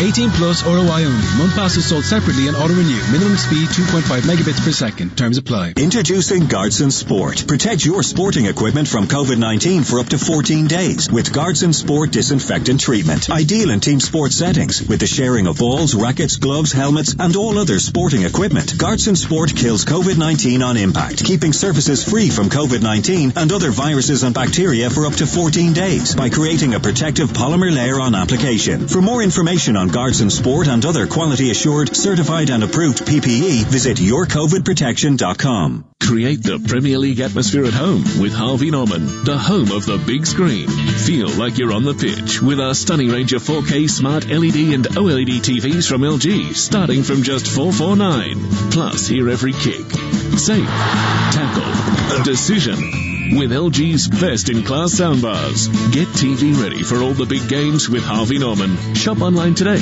or safely in our spacious stores. Harvey Norman, home of the big screen. Let's talk about you looking after your business. Ford, looking after your vehicle. Let's talk hassle-free Ford leasing. Just a fixed monthly payment, no motor tax to deal with, and no maintenance or servicing to pay on selected plans. Get the Ford Transit Custom from €290 per month. Hassle-free Ford lease. Now we're talking. Search Ford Lease or text Ford to 50015 to speak to us about leasing your next vehicle. Text cost to standard rate. Price quoted for Transit Custom Base with no maintenance over 4 years with 3 monthly rentals in advance. 20,000 kilometres per annum. Business users only. Price excludes VAT. Ford Lease is provided by Merriam Fleet Management, trading as Ford Lease. 123inc.ie have your office needs covered. So whether you're an accountant, butcher, carpenter, dentist, electrician, florist, graphic designer, hairdresser, journalist, lecturer, musician, optician, retailer, teacher, solicitor, web designer, or yoga instructor, we've got what you need. And we're cheaper than your current supplier. 123inc.ie. For home, for office, for less. At Paddy Power, we know competition for the remote control can be fierce at the weekends. So in order to give the non-football loving occupants of your house something to do, here are some of our top suggestions. Go for a walk. Walk the dog. Go cycling. Cycle the dog. Recycle the dog. Just go! All very good options, we say. And that's not the only one. If one leg of your 4+ fold ACCA lets you down, get a free bet on all football leagues and markets. Paddy Power. Max free bet €10. Min odds 1 to 5 on each leg. Online exclusive. Excludes shop bets. T's and C's apply. 18 plus. Need help? Visit gamblingcare.ie. You are listening to TalkSport's coverage of Leeds United against Burnley from Elland Road. I'm your host, Alex Crook. Alongside me is the former QPR, Crystal Palace and Leeds midfielder Sean Derry. This is Premier League Live, where Leeds United lead Burnley by 1-0 at half-time. Jay Rodriguez, Sean, has been out going through a pretty intensive warm-up. Would you expect to see him fairly early in the second half? Yeah, I think so. I mean, some would say it'd be a like-for-like change for either Wood or Barnes, but I think when you're chasing the games, you'd like to see all three of them on the pitch. Perhaps a Josh Benson might make way for him, certainly in this second half, and a Brownhill, Westwood and a Peters revert into a midfield three, perhaps, if they're changing it. But yeah, for sure you'd see him on the pitch. I guess the issue for Burnley is if they try and be too gung-ho to get back in the game, then Leeds do have the obvious strength to hit them on the counter-attack. Yeah, and we've seen in this opening period Leeds have managed to cut through this quite rugged 4-4-2 formation, so if you lose one midfielder as well, it would suggest it'd be even easier for Leeds to break them lines.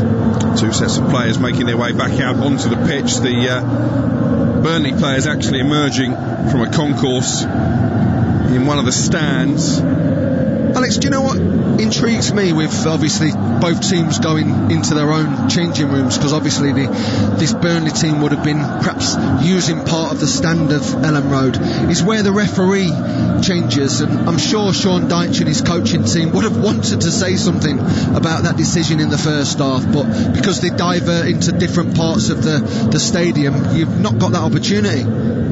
I'm sure the officials are quite grateful for that. Probably. Didn't look happy at all, did he, Sean Dyche? Well, we are ready for the start of this second half. Leeds United all in white, attacking the Don Revie stand, away to our left-hand side. Burnley all in black, shooting from left to right. No immediate change in personnel as Leeds quickly try and get Harrison going forward on this left-hand side. They want to throw almost level with the Burnley penalty area. Leeds with Meslier in goal, Dallas, Ayling, Struijk and Alioski in defence, Phillips in front of them, Raphinha, Rodrigo, Klich and Harrison behind the goal scorer, Patrick Bamford up front for Burnley, Pope is in goal, Lowton, me, Tarkowski and Taylor protecting him, Benson, Brownhill, Westwood and Peters in midfield with Brady and McNeil both injured, and it's Barnes and Wood up front.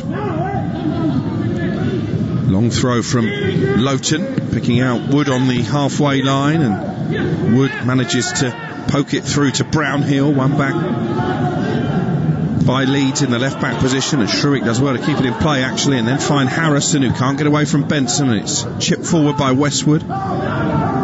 Calvin Phillips, the England defender, nods it clear and then volleys it right-footed into the Burnley half. Ben Mee crouches and heads it back into Leeds territory. Possession switching hands rapidly and regularly at the start of this second half. Leeds have it back over on the right-hand side with Raphinha. He's dispossessed though by Peters. Here now is Westwood. Goes back towards the Burnley penalty area. Mee chips it upfield, nodded down by Barnes, but Phillips there ahead of Peters, who made a good run actually from that left-hand side. Obviously a more defence-minded player, Eric Peters, Sean, than Brady, the player that he's come in for. Yeah, for them both, Eric Peters and Josh Benson. You know, you look at the fact that Dwight McNeil and Brady are not playing. It's a big loss for this Burnley team. They've not got the strength in depth, have they, like some of the other Premier League teams have, so they have to find a different way. Yeah, didn't really invest significantly in the summer either. Lost a couple of key players. Sure, in an ideal world, Sean Dyche would like a bigger transfer budget when the window reopens, in about a week's time now actually. It's a throw in here for Burnley on the right hand side. Lowton into Rodriguez, who with his back to goal just plays it out to the right. Benson, his cross easily dealt with inside the 6-yard box by Meslier. Leeds dominating possession in that first half. No surprise, they've had more than 59% possession in every game they played this season, Sean. Yeah, and it's brilliant, and it's conducive to the way that they set up, aren't they? You know, Bielsa wants to play through the thirds, encourages his goalkeeper to start the attacks as well. So, but at times you're going to come a cropper with the way that he play, and it's up to opposition like Burnley to counter that with the way they play. They've got to take something to this Leeds United team. Taylor trying to do that, but the ball ushered behind by Stuart Dallas, the player of the year for Leeds last season, the right back. His Leeds debut actually in a 1-1 draw against Burnley back in 2017. Sean Dyche just taking a drink from his water bottle, still screaming instructions. He must be hoarse by the end of every game, Sean Dyche. There was talk, wasn't there, that maybe he would walk away from turf more during the close season. Were you surprised that he didn't do that? I wasn't. Of course, you know, he's been outstanding for this team. He really has, absolutely brilliant. But at the same time, you know, he has got a certain style of play, and he recognises that, and he's got the full. He leads this club from top to bottom, and I'm not too sure there's too many clubs in the Premier League that allows the manager to do that. He's not ashamed of their playing style, is he, either? He's embraced it in the build-up to this game, when obviously there's been the contrast between him and Bielsa pointed out. Here's Westwood into the area, crossed towards the 6-yard box. A really important header by Phillips. Got there ahead of Wood, who was waiting to pounce. Some cross by Westwood there. We see it again. I think he's kind of flicked it with his right foot. It's a poor touch by Klich. Oh, so he's gone for the round the corner trick, hasn't he? Of all the players on the pitch, you'd probably say Kieran Westwood wouldn't have done that, would he? Oh, incredible. The Rabona cross from Westwood, and almost leading to an equalising goal. And but for the header from Calvin Phillips, I think Chris Wood may well have made it 1-1. They've got a corner, Burnley, their first in the second half. Referee deep in conversation with Gianni Alioski, who looks about 2 foot tall, stood next to Meslier. The Leeds goalkeeper hasn't always commanded his penalty area this afternoon, and it's going to be Eric Peters from this near touchline to take a left-footed ball in. Didn't beat Raphinha at the near post. It's disappointing if you're Sean Dyche. It's still alive though. Westwood with a cross into the area and help towards the 6-yard box. Surely Tarkowski's going to turn this in, and somehow on the ground Ayling manages to get a foot in and divert it away from danger. When it's them crosses into the box, they try and get into the box as often as they can. If they can't get any joy off the first cross, they get it in secondly, and that's what they've just done there. It was a brilliant second ball into the box by, I think, Westwood there. Is he offside? Perhaps. Well, the flag was up and a free kick has been given. Really good defending by Ayling, and they have had to defend manfully at times. Leeds up against this aerial bombardment from Burnley. I think Sean Dyche will be pretty pleased with the way his team have started since half time, and they're coming forward again here. The ball didn't quite find Peters, only half away by Dallas, and then nodded away by Struick from inside the D on the edge of the Leeds area. Well, they've definitely got a ploy to keep this goalkeeper rooted to his line. Here's Raphinha taking on Taylor. Great feet from Raphinha. Tries to cut the cross back. It was blocked by me. Strong challenge, but a fair one from the Burnley captain. And it's with Westwood now, midway inside the Clarets half. Little drop of the shoulder from Benson. Sprays it forward. Wood. Good switch of play out to this right-hand side, and a race of pace here between Harrison and Lowton. Lowton got to the ball first, but couldn't keep it in play, and it will be a throw-in for Leeds, right in front of Marcelo Bielsa, their manager. Quick to get young Jack Harrison on his feet, wasn't he? Just seen at this replay, Ben Mee done well there. Raphinha had a good chance to strike on goal, but we've seen that a lot, haven't we, upon these Burnley centre-halves? They throw the body at the ball. It's the trademark, really, of Sean Dyche's team. Burnley have had fewer shots on target than any other Premier League team. Had too many over the course of the opening 53 minutes. Look at Marcelo Bielsa when he's crouched down like that. You think he must have knees of steel, by the way, to do that for 90 minutes. 2 ice packs waiting for him on 90 minutes, hasn't he? He really is. What advantage does he get from it? Serious question. No, I don't know. I mean, obviously a big thing made of the box, and you know, his viewpoint from there is obviously lower. You see a lot of managers, Alex, that like to sit up higher in the stands to get a better viewpoint, but he fancies himself down.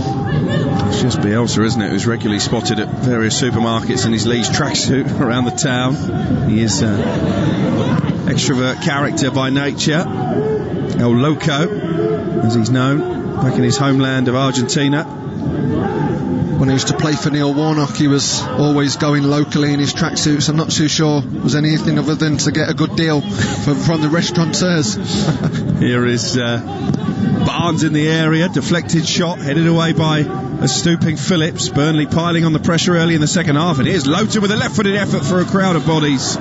Straight into the arms of Meslier. Hasn't scored in the Premier League, Matt Lowton, since an incredible strike for Aston Villa against Stoke back in 2013. And that one wasn't quite as clean a connection. They started well, Burnley. They put a lot of pressure on them, and a little bit higher up the pitch than what they did in the first half, stopping Leeds from playing out from the back. Ashley Barnes and Chris Wood just slightly 10-15 yards higher than where they were. Here overcome Leeds, though. Such a threat when they do come forward. It's a good tackle by Charlie Taylor to stop this cross from Dallas, and bowled out quickly by Nick Pope to try and get Burnley on the counter-attack. Peters ushers it back to Brownhill, and Tarkowski forward to Brownhill again. Brownhill with the ball sprayed out to this right-hand side. Lowton comes over halfway. Looking down the line for Chris Wood. Pass was behind the New Zealander, and it's back now with the rarely flustered Calvin Phillips. Looks like he's always got so much time on the ball, Phillips. Even so, when he plays as that holding midfielder, perhaps sitting slightly deeper than what he would normally in today's game as well. Just doesn't look flustered at all, does he? Playing in third gear at the minute. Forward it goes to Benson on the left-hand side for Burnley. Just dragged Ayling out of position momentarily, and they're looking to work into a crossing position here. In it goes towards Chris Wood, and that was well claimed by Meslier. Right off the head of the former Leeds man, and it's bowled out now to Raphinha. 10 minutes gone in the second half. Leeds 1, Burnley 0. Patrick Bamford with the penalty inside 5 minutes. Ashley Barnes has had a goal ruled out for Burnley for a foul by Ben Mee on Meslier. Team news coming up very shortly from our second commentary of the afternoon. West Ham against Brighton. Adam Inker and Dean Hammond, the former Brighton midfielder, your commentary team for that game. Here's Bamford in the area, and he gets a shot away first time, but it was wayward. That just shows the confidence that you were talking about in the first half, though, Sean, that he was willing to hit that on the volley from a wide angle. Yeah, looking to run down the side of these centre halves as well. Had an early look, didn't he? Just caught it too early. I think he took a bobble inside the 18-yard box. But we know that's what his game is. He runs the channels really well. He can play off Patrick Bamford. We know he's got an eye for goal. He's scored 10 already. He'll be a little bit disappointed with the service that perhaps he's got in this opening period of the second half. Leeds United unbeaten in their last 31 league matches when they've been in front at half-time under Marcelo Bielsa.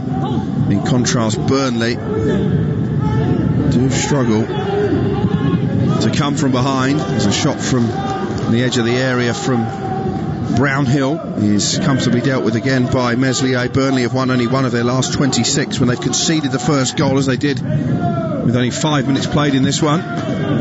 So not renowned for their powers of recovery, the Clarets. But what they have done, they've got Rodriguez on the bench, and we spoke about him at half-time, Alex, didn't we? When he's going to come on, at what stage do you bring on Jay Rodriguez?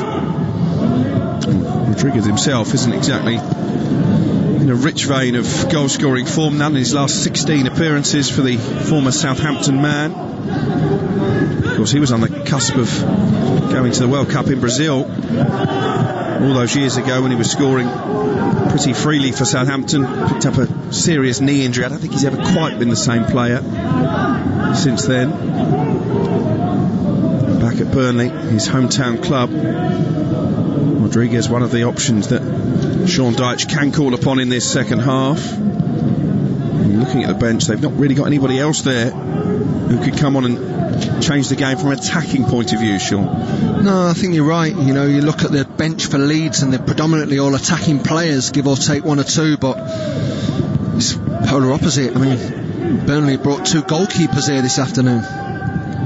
They are having a lot of the ball, though, in the opening 13 minutes of this second half, the visitors from Turf Moor. Here's Brownhill into Wood on the edge of the area. Brownhill shoots over the bar from 22 yards out.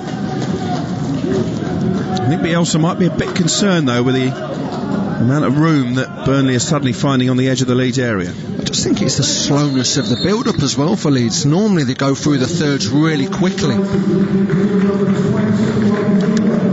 It's Leeds United who are going to make a change, and maybe that's a reflection of what Marcelo Bielsa thinks of the second half. And Raphinha is making away for the veteran Pablo Hernandez, the 35-year-old.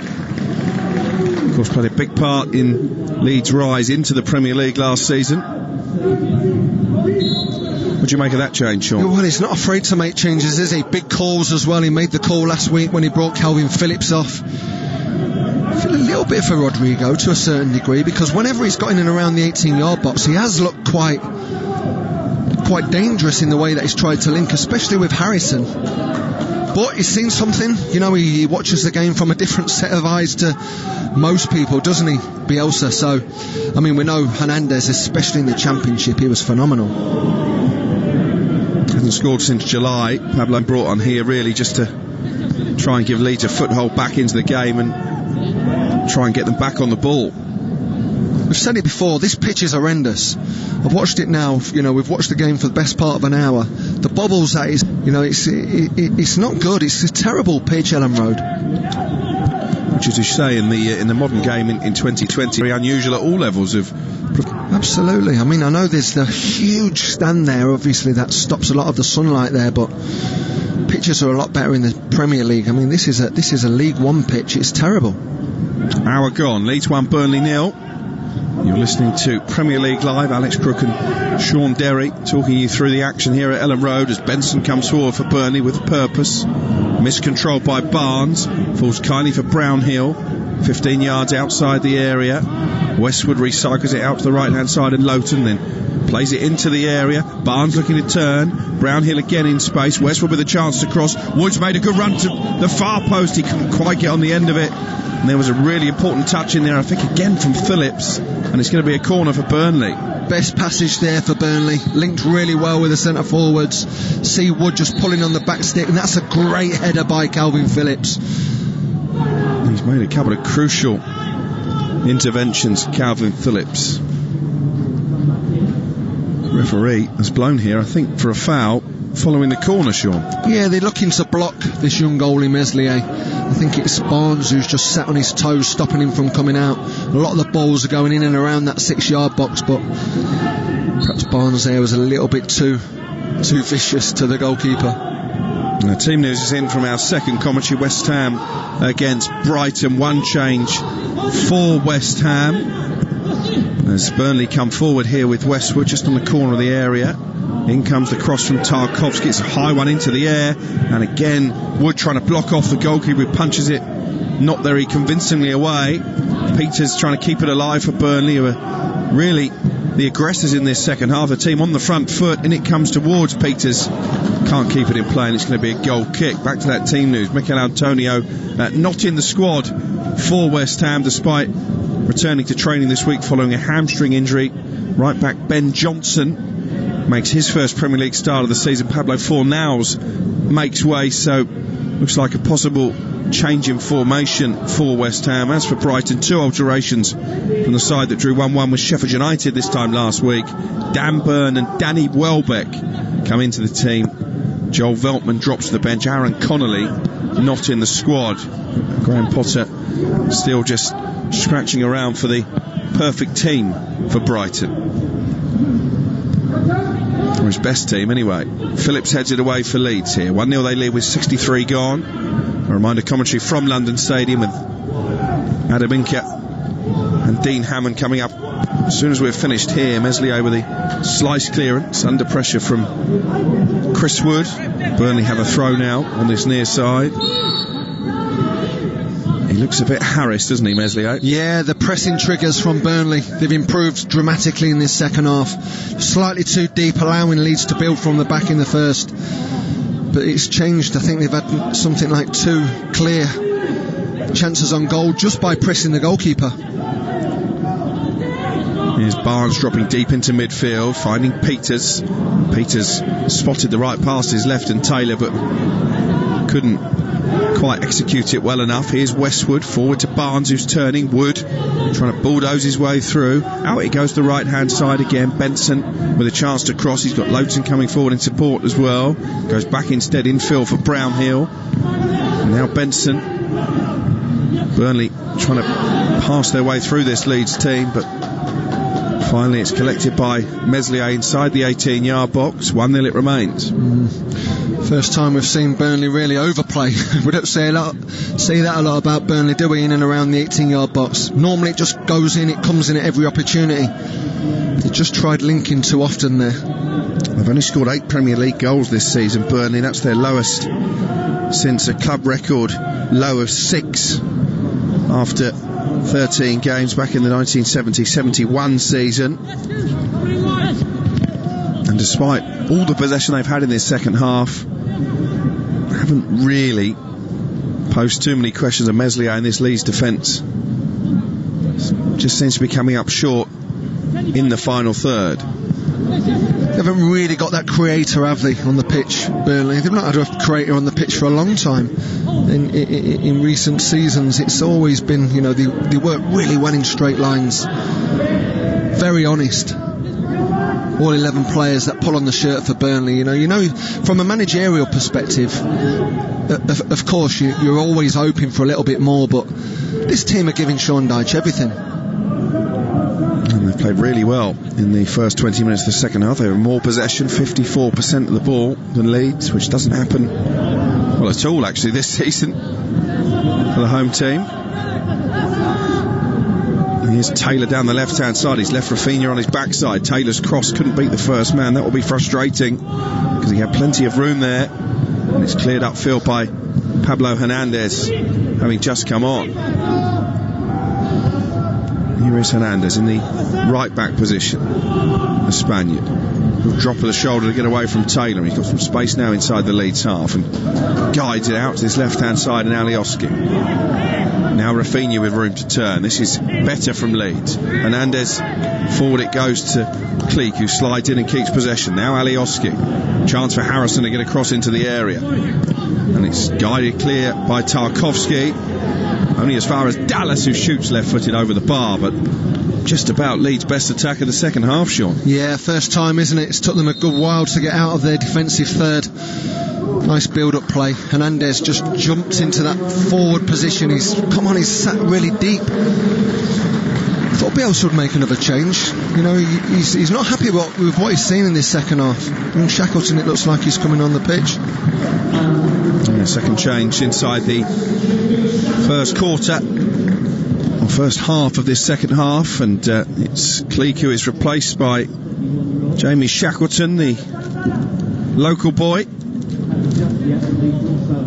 Sean Dyche yet to go to his bench. He must be tempted to leave things how they are as his side are on top in this second half.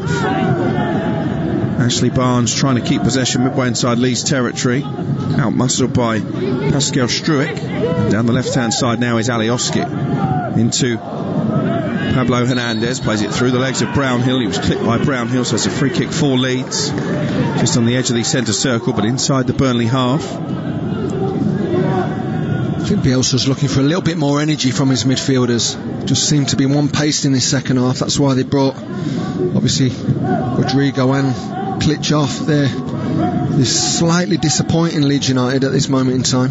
I've seen them play a lot better than this. That's a good ball from Phillips, though. Bamford trying to stretch this Burnley defence. He's got Ben Mee for company over on the right-hand side. Here is Shackleton, the pint-sized substitute for Leeds. Now Hernandez, equally small in stature. He's played out to the right-hand side, and a chance for Ayling to come forward, and he crosses into the area. There was a slip from Raphinha, and Tarkowski easily deals with the danger. Here's Brownhill, thought about playing a long ball forward, just keeps possession inside the Burnley half. Lowton away from Harrison. That was good footwork by the right-back. And now Westwood will come forward, plays it into Leeds territory. Wood backing into Ayling, and he drew the foul and takes the free kick quickly. Ben Mee summoned forward over halfway. And now down the left-hand side is Taylor. Here's Westwood again. Real orchestrator in this second half of Burnley, Ashley Westwood. He's playing well. He's getting on the ball a lot, Ashley Westwood. Still can't find a way past the white wall at the moment. Here's Tarkowski, though, on a purposeful forward run. And he's trying to force the mistake from Struijk, and he's won the corner. Tarkowski stuck doggedly to the task there. Big chance now for Burnley. See the substitutions that Leeds have brought on. They've made him even smaller. Absolutely. Yep, it's a big chance. Rick Peters' delivery for Burnley's been poor up to this point. Yeah, he needs to beat the first man. Hasn't done that often enough for Sean Dyche's liking. Chris Wood being marked by Struijk. Tarkowski forward from the back, Mee as well. Peters places the ball down on this right-hand side. Another left footer from him. Oh, and the goalkeeper flapped it, and again Ben Mee's been penalised for a foul that he barely touched him. Well, it's unbelievable. I mean, there'd be an argument to say that Barnes led with his arm, but no, goalkeeper's dropped it again, Alex, there. I mean, he's done that all afternoon. Is it a concern for Marcelo Bielsa? He's going to make another change, by the way. He's still not happy. He wants to make him smaller. And Raphinha is going off this time. Looks a bit frustrated. Well, I'll tell you where this is stemmed from. He just dropped out of a tackle about 5 minutes ago, and I could see Marcelo Bielsa on the sideline raging about it. Well, that was that as far as Raphinha was concerned, and Ivan Vydra, a summer recruit from Manchester City, is coming on. So he's changed 3 of his 4-man midfield. Yeah. In this second half, and we've only played 70 minutes.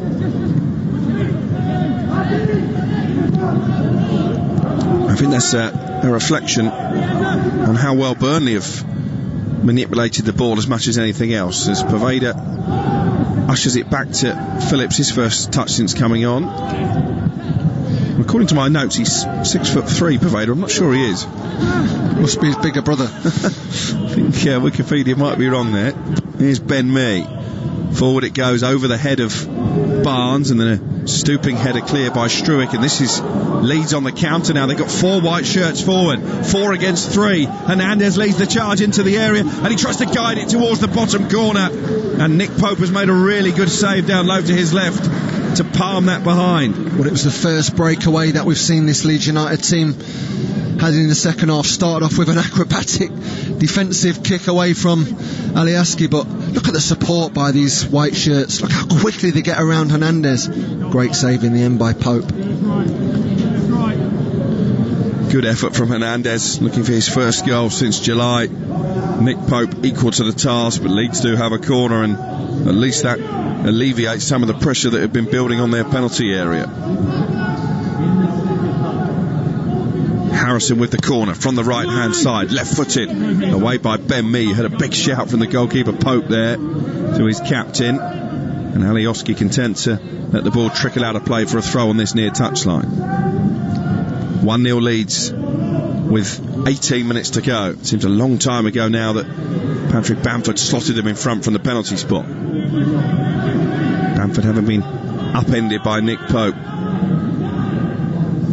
As Alioski takes the throw, gets it back from Hernandez. This is much, much better from Leeds, although Harrison has strayed into an offside position and conceded a free kick. Well, Leeds must have the shortest midfield ever to play in the Premier League at this moment in time. Vydra, Hernandez, Shackleton and Harrison. Double change for Burnley. Dow Stevens and J. Rodriguez are just getting their final instructions. It'll be fascinating to see if he does go for broke here, Sean Dyche, and go with 3 forwards. I'd imagine that either Wood or Barnes may well be sacrificed, but we shall see. And these changes that the managers are making now, they will be hoping will have a big impact on the final moments. Here's Barnes into the penalty area, shoots right-footed. Good save at his near post by Meslier. Good technique from Barnes, maybe not quite the power on the shot that he would have wanted. Here's Lowton with a cross. Oh, it's a great run by Chris Wood, and again Calvin Phillips flying through the air to head the ball behind for a corner. Otherwise Wood would have had a tap in. Well, we've seen that before. Calvin Phillips, he just reads the play superbly. We've just seen the replay there of the link between Wood and Barnes. Meslier, it was a straight down the throat of him, really. It's another corner though for Burnley, number 7 for them, to be taken by Westwood this time on the far side. I think actually Sean Dyche wants to make the change before the corner is taken. Eric Peters is going to make way as one of the players going off for J. Rodriguez, so looks like he might be going with 3 strikers. Well, if they've got the platform to go ahead, Benson coming off as well. Eric Peters chuntering to himself as he makes way. Benson has been replaced by Dow Stevens, the summer signing from Brighton. It's going to be a 4-3-3 now for Burnley. Meslier trying to punch the ball away at his near post. It's still alive in there. Stevens hooks it goalwards away from Tarkowski's head, and it will be smashed upfield now by Meslier. That was better goalkeeping, more commanding. You can still see he's not particularly comfortable when the ball is swirling in the penalty area. Here's Vydra down the right for Leeds. Bamford and Harrison wait in the centre. It's guided towards the far post, and Alioski arriving late, but curls behind tamely for a goal kick in the air, much to Alioski's frustration. Fascinating game now. Yeah. Perfectly poised, Sean. Yeah, absolutely. You know, two definitive styles of play on the pitch as well. Got the real 4-3-3 for Burnley.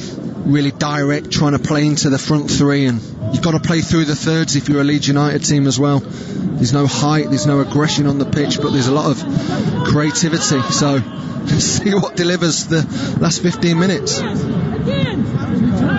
Taylor back to Ben Mee. The furthest outfield player back for Burnley, goes long upfield. I think we're going to say that a few times between now and the end of the 90 minutes. Cleared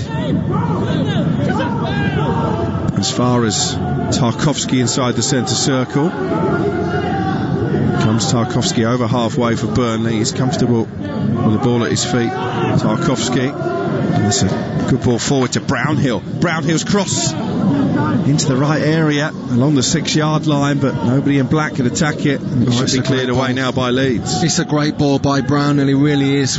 Forward run was excellent, delivery into the box, and when you've got 3 centre forwards on the pitch, you're hoping 2 of them at least are going to get in there. Here's Rodriguez looking for Barnes in the centre. Phillips again, who's had an excellent game, reads the danger and clears it away. I think he's a contender for man of the match, Kelvin Phillips, the way he shielded that back line and almost dropped in as a third centre half at times as well. Just his reaction of his disappointment last week as well, Alex, you know, coming off at half time against your rivals Man United.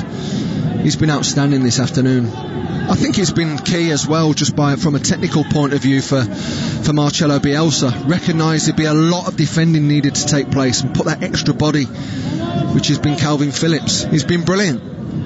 Burnley have found to score in 4 of their last 5 Premier League away games. They're finding it really difficult to break down this stubborn Leeds defence, and it's a different facet that we're seeing from Leeds. They were fairly free-flowing in the first half when they were allowed to dominate possession. They've had to dig deep, Sean, in their second half and show plenty of character under pressure. They have. I mean, credit to Sean Dyche at half-time. He's advanced his forward line about 10 or 15 yards higher to stop them playing out from the back, which is testament to him and his managerial skills. But Leeds have not been the Leeds that we've been seeing all throughout this Premier League season, Alex.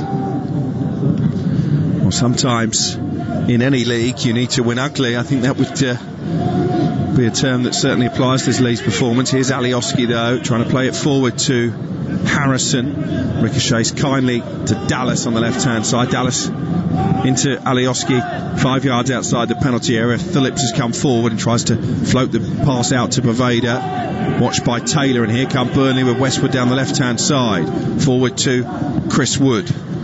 Chris Wood still looking for a goal back at his former home. Goes back to Taylor, and now Ben Mee in the left back position just scoops it forward for Burnley. Clever header from Brownhill, almost sets Rodriguez away, sliding in there, making the challenge was Struick. And here's Harrison now just inside the Leeds half. 12 minutes plus added time remaining. Leeds leading Burnley by a goal to 0. Patrick Bamford from the penalty spot after only 5 minutes. Foul by Pope on Bamford, leading to that spot kick, and Nick Pope there just watches the ball behind for a goal kick with Vydra bearing down. A reminder, still 3 more commentaries to come this afternoon at 2:15, so less than 45 minutes time. West Ham take on Brighton with Adam Inker and Dean Hammond. At 4:30, Toby Gillis and Chris Perry will be keeping an eye on Liverpool against West Bromwich Albion. And then at 7:15, Tom Rennie and David Connolly have Wolves against Tottenham. We've got games Monday, Tuesday and Wednesday in the Premier League this week. Some big points to be won. over the course of the next few days. Actually, Westwood is talking as well, I think, into a yellow card here, Sean. Yeah, I think he's just frustrated, isn't he? You know, he's been in the referee's ear most of the afternoon, and rightly so. I think the refs had a poor game, I've got to say. You know, the decision in the first half, Robert Jones, what he adjudged to have seen a foul from, you know, on Meslier, and Westwood's just reminded him that's all he's done all game. He's just won a 50-50 there, and he's been blown up for it. Just seen the replays there, it's not a foul.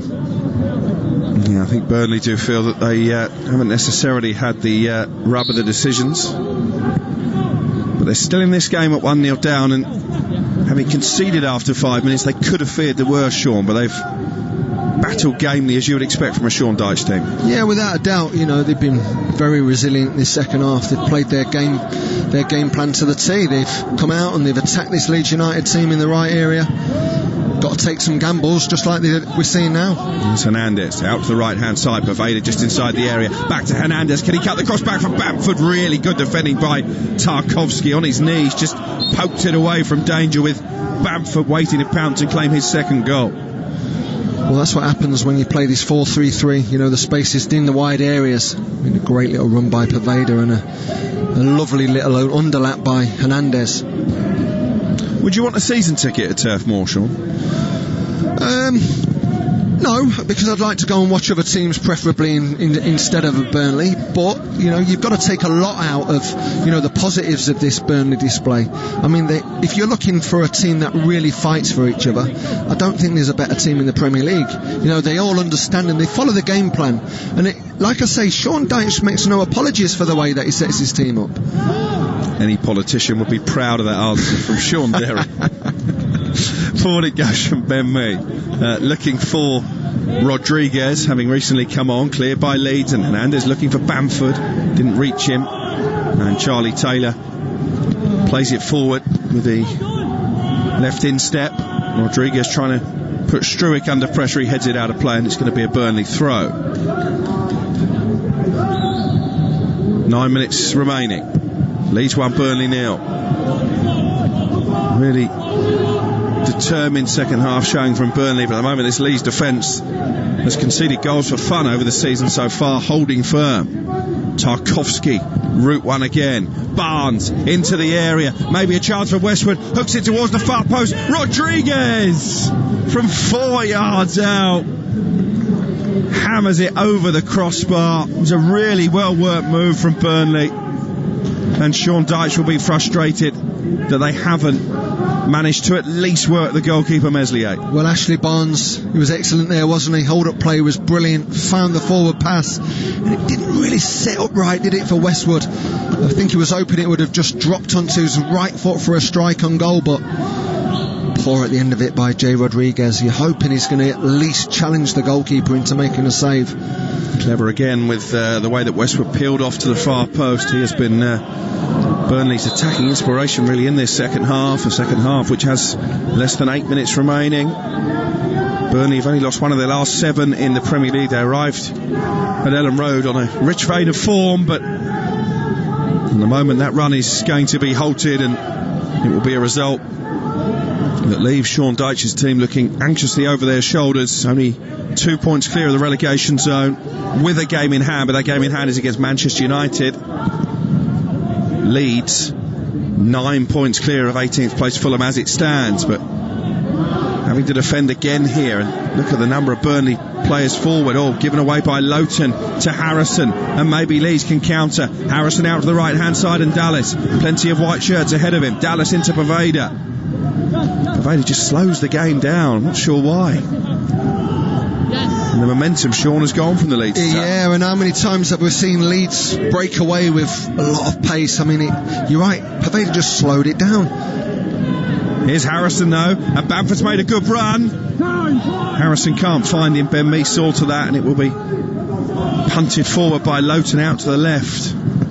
Given away by Barnes. Shackleton can only run the ball out for a throw. Leads up to 11th in the table as it stands, although Wolverhampton Wanderers still to play this afternoon. I I think if you told Marcelo Bielsa that come December the 27th his team would be top of the bottom half of the Premier League in their first top flight campaign in 16 years, remember, even he would have been happy with that. He's not easy to please. Well, we've seen that on the sideline today. His frustrations have been evident.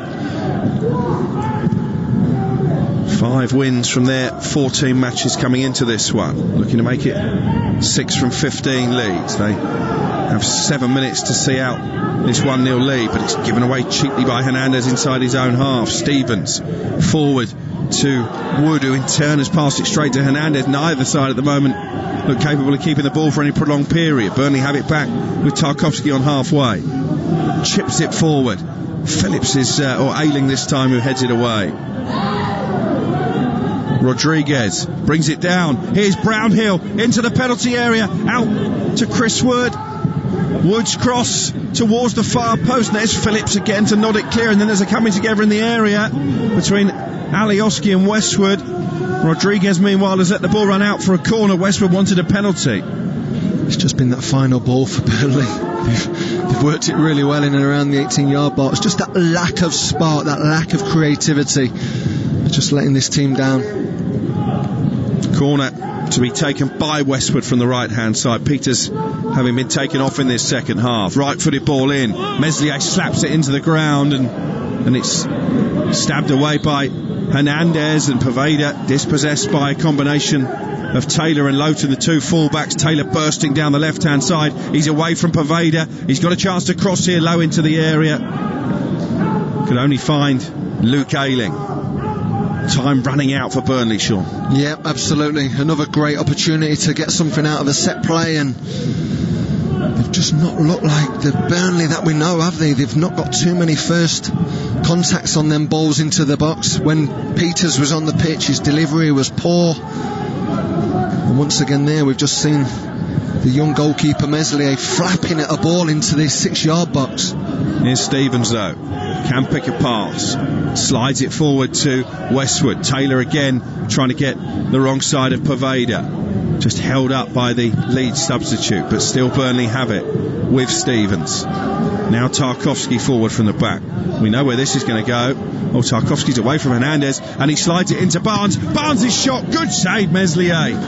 At the near post, strong wrist to turn it behind for a corner. I thought Barnes was going to cut it down the side of Meslier's right hand there, but young goalie worked his feet brilliantly well, and it was a strong hand, wasn't it? I think Burnley, probably on their second half endeavours, deserve a point, Sean. Oh, without a doubt. You know, we're just waiting for this one goal to equal this game out, which I still think they've got a great chance. Westwood with the ball in, and again Meslier doesn't deal with it. Ben Mee can't hook it goalwards though. Phillips again saw to that, but desperate defending from Leeds at the moment. You'd think perhaps the different type of ball into the box now. I mean, it's always gone in and around Meslier's hands, hasn't it? They've got a height advantage now, Burnley. You know, a lot of the bigger players for Leeds are off the pitch. I suppose you have to credit the young goalkeeper. We know it's not the best facet to his game, but he's not shying away from the challenge. He's still coming for the ball. Yeah. Showing bravery. Here's Lowton, trying to show bravery on the edge of the area. Crosses towards the far post. Headed clear by Struick. Stevens brings it down, and again Leeds get it away with Alioski this time. Nodded back into the danger zone by Brownhill. Lowton to Westwood. Can't pick out a teammate, and then Meslier climbs above Wood to punch it away, and he's won a free kick. Wood was literally just standing in front of the goalkeeper. This referee, Robert Jones, he obviously sees something that I just can't see in the game. Every time it's gone in and around this goalkeeper, he's blew up. Wood's not even looking at the goalie there. It's just not a foul. In no way is that a foul. Meslier looked hopefully towards the assistant, and the free kick was given, and Chris Wood not for the first time, and Sean Dyche also frustrated. 2 minutes of the 90 remain. Burnley in possession again, as they have been for much of this second half, and it's been an afternoon where Leeds have really had to dig deep into their resources. Bamford dispossessed by Mee. The last touch was off Bamford. It's going to be a throw. Tom Goodwin is asking if Sean Dyche has shown Leeds too much respect. I'm not sure that's the case, Sean. No, absolutely not. You know, this second half performance, it's been all Burnley. I mean, I've been disappointed in Leeds. I really have. I think Sean Dyche has made the right call at half time, pressed them a little bit higher up the pitch. It's just been that lack of quality, that lack of technique that's let this Burnley team down in the end. Here's Brownhill trying to switch the play out to the left, and Wood. It looks a bit tired now, Chris Wood, but Burnley still have it with Wood in the left wing position. Stevens should be full of running, having come on in this second half. Wood holds it up well, and it's with Westwood now inside the centre circle. Tarkowski again summoned forward, and again he's tried to play it down the right hand side for Barnes, and Barnes has outmuscled Hernandez, and the referee's given a foul. Again, I think it was 50-50. So does Ashley Barnes. Again, you look at some of the decisions the referees made this afternoon. I mean, only he knows. To the strange performance, Robert Jones he's made some big calls as well.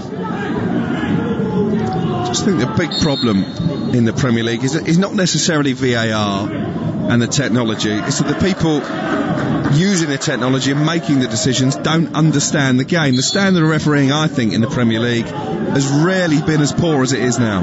Yeah, and this is it. This is what frustrates the players and, you know, the managers alike. I mean, you've got people sat upstairs in Stockley Park who have never kicked a ball, you know, with the greatest respect to them. Perhaps the next player sat up there, you know, could lend a different set of eyes on situations, because at the minute it's not working. It'd be perfect, wouldn't it, for an ex-player? Because I can understand why you and your fellow professionals don't necessarily want to be out there in the middle getting abused from fans, getting abused from your former colleagues, but sat in the ivory tower of Stockley Park watching a television screen and giving the referee a player's opinion on decisions would seem logical. Absolutely. You know, if you've got two or three of the ex-players who are going to be consistent with some of the decisions, that's all everyone's asking to see. Here's Lowton for Leeds. Had it nicked off his toe by Ayling in the penalty area. It's going to be a Burnley corner in the first of 3 added minutes. They've had 9 corners, Burnley. Leeds have conceded 9 goals from set pieces this season. Are they going to change it, or is it once again going to go in and around Meslier's hands? This is going right in front of the goalkeeper. Westwood to take it, and that's where it does go, and again he's flapped at it. Only cleared as far as Lowton. Deflected shot, the goalkeeper was forward. It's a corner, and Nick Pope is going to stay forward. Well, when was the last time a goalkeeper scored in the Premier League, I wonder? Friends might not know, but this might be a Jimmy Glass moment. Carlisle United all those years ago. And Pope, having given away the penalty, has come forward to try and atone for that. And again it goes into Meslier, and that's a better punch from the goalkeeper, and Hernandez might get to the loose ball first. Slides in and concedes a throw, and now Nick Pope is racing back to his 18-yard box. I remember Asmir Begovic scoring around this period, direct from a kick inside his own penalty area for Stoke City against Southampton. It's a free kick for Burnley, so Pope might be asked to come up again. It's a free kick down by the left corner flag, and this might just be their last chance of an equaliser. It's as good as a corner, isn't it, this situation? Josh Brown, who just bought the foul, I think off Dallas there. We're into the final added minute at the end of the game. Leeds 1, Burnley 0. Nick Pope is standing right in front of Meslier, his opposite number. I wonder. It's going to be a delivery from Westwood over on the left hand side, and he's punched behind by Meslier. It was more of a shot than a cross, and it was good goalkeeping. Yeah, it's a great movement by the goalkeeper. Look how quickly he moved his feet. A lot of bodies in front of him. Well, they've targeted him all afternoon, Burnley, but Meslier has stood tall to the task. In comes another corner. It's flicked on by Rodrigo, the near post, and cleared away. Taylor trying to keep Burnley on the front foot here. The 3 minutes are up, by the way. All eyes now on the referee. Brownhill's got to get it forward. Does get it forward. Meslier punches it away from danger. Barnes crosses, cleared by Alioski, and Leeds have won the game. Patrick Bamford from the penalty spot with only 5 minutes played, with what proved to be the winner. Leeds United, after a disappointing recent run, get their form back on track. Burnley's mini revival is ended. They put so much pressure on the Leeds backline in the second half, but Marcelo Bielsa's men held firm. Sean Dyche is not happy with the amount of added on time. He won't be happy with what he saw from the officials over the course of the game. A game that Burnley did more than enough to get something from, but in the end it's finished Leeds United 1, Burnley 0. You are listening to Premier League Live. Bamford could be in here, and he's been clattered by Pope, and the referee says penalty. Anywhere other than the 18-yard box, I'm not too sure, I've got to say. I don't think it's as clear-cut as a first thought. I mean, he's given it. Patrick Bamford has the chance here against his former club. Left-footed and scores. Patrick Bamford gives Leeds United the lead. The perfect start for Marcelo Bielsa. It's a wonderful penalty, executed fantastically well. What a horrible start for this Burnley team. Against Leeds United, when they play on the front foot the way they do, you've just got to be tight at the back. Free kick in again. Meslier's missed it, and it's hooked goalwards, and it's turned into the back of the net by Ashley Barnes. I think the referee has given a foul on Meslier, and I think Leeds are very fortunate, because I think that was a goalkeeping error. I think this young goalkeeper's come well out of his box. He should have trusted his back four to deal with it, and he's flapped at the cross. I think they've got away with one here, Leeds. Leeds on the counter now. They've got 4 white shirts forward, 4 against 3. Hernandez leads the charge into the area, and he tries to guide it towards the bottom corner. And Nick Pope has made a really good save down low to his left. Look at the support by these white shirts. Look how quickly they get around Hernandez. Great save in the end by Pope. Yeah, finished Leeds United 1, Burnley 0. And Sean, we were just chatting off mic there, that the perfect response really from Marcelo Bielsa's side to conceding 6 goals at Old Trafford. I wonder if they learned from that experience. Well, this performance would suggest so, Alex. I thought they weren't the Leeds United that we've been seeing throughout this Premier League first 14 games, but they've shown a doggedness today. And we've questioned the goalkeeper, Meslier, at certain parts of the game today, but he was so brave, and the hugs and the adulation he got from his defenders in and around him suggested that he was targeted in today's game by Burnley. And that was noticeable, wasn't it? That I think it was Ayling and then fellow Leeds players, immediately as the final whistle sounded, all engulfed their goalkeeper. Absolutely, and what was immediate as well was Sean Dyche going straight up to the referee asking, how long have I got until I can come and have a word with you, ref? Leeds United 9 points clear of the relegation places. Are they virtually safe already? I mean, where they are, it's outstanding, it really is. I mean, this Leeds team will always leave themselves exposed because of the way that they play, but to be sat 11th in the Premier League is brilliant. It really is for them. Whether they're safe or not, only time will tell, but they're beating the teams in and around them, Alex, which is important. And in terms of the relegation picture, Arsenal, who, let's face it, aren't going to go down, but they're now 6 points clear of that bottom 3. Brighton in action against West Ham next. Sheffield United, we're saying, are probably doomed, and then it looks like 2 from 4, doesn't it? West Brom, Fulham, Brighton or Burnley. Is that how you see it? Yeah, I do, yeah. I mean, Sheffield United, it's just been a disaster show, hasn't it? I mean, Chris Wilder's, can't manage to buy a win this season. And West Brom, look, even with Sam Allardyce in charge now, depends what their January window is going to look like.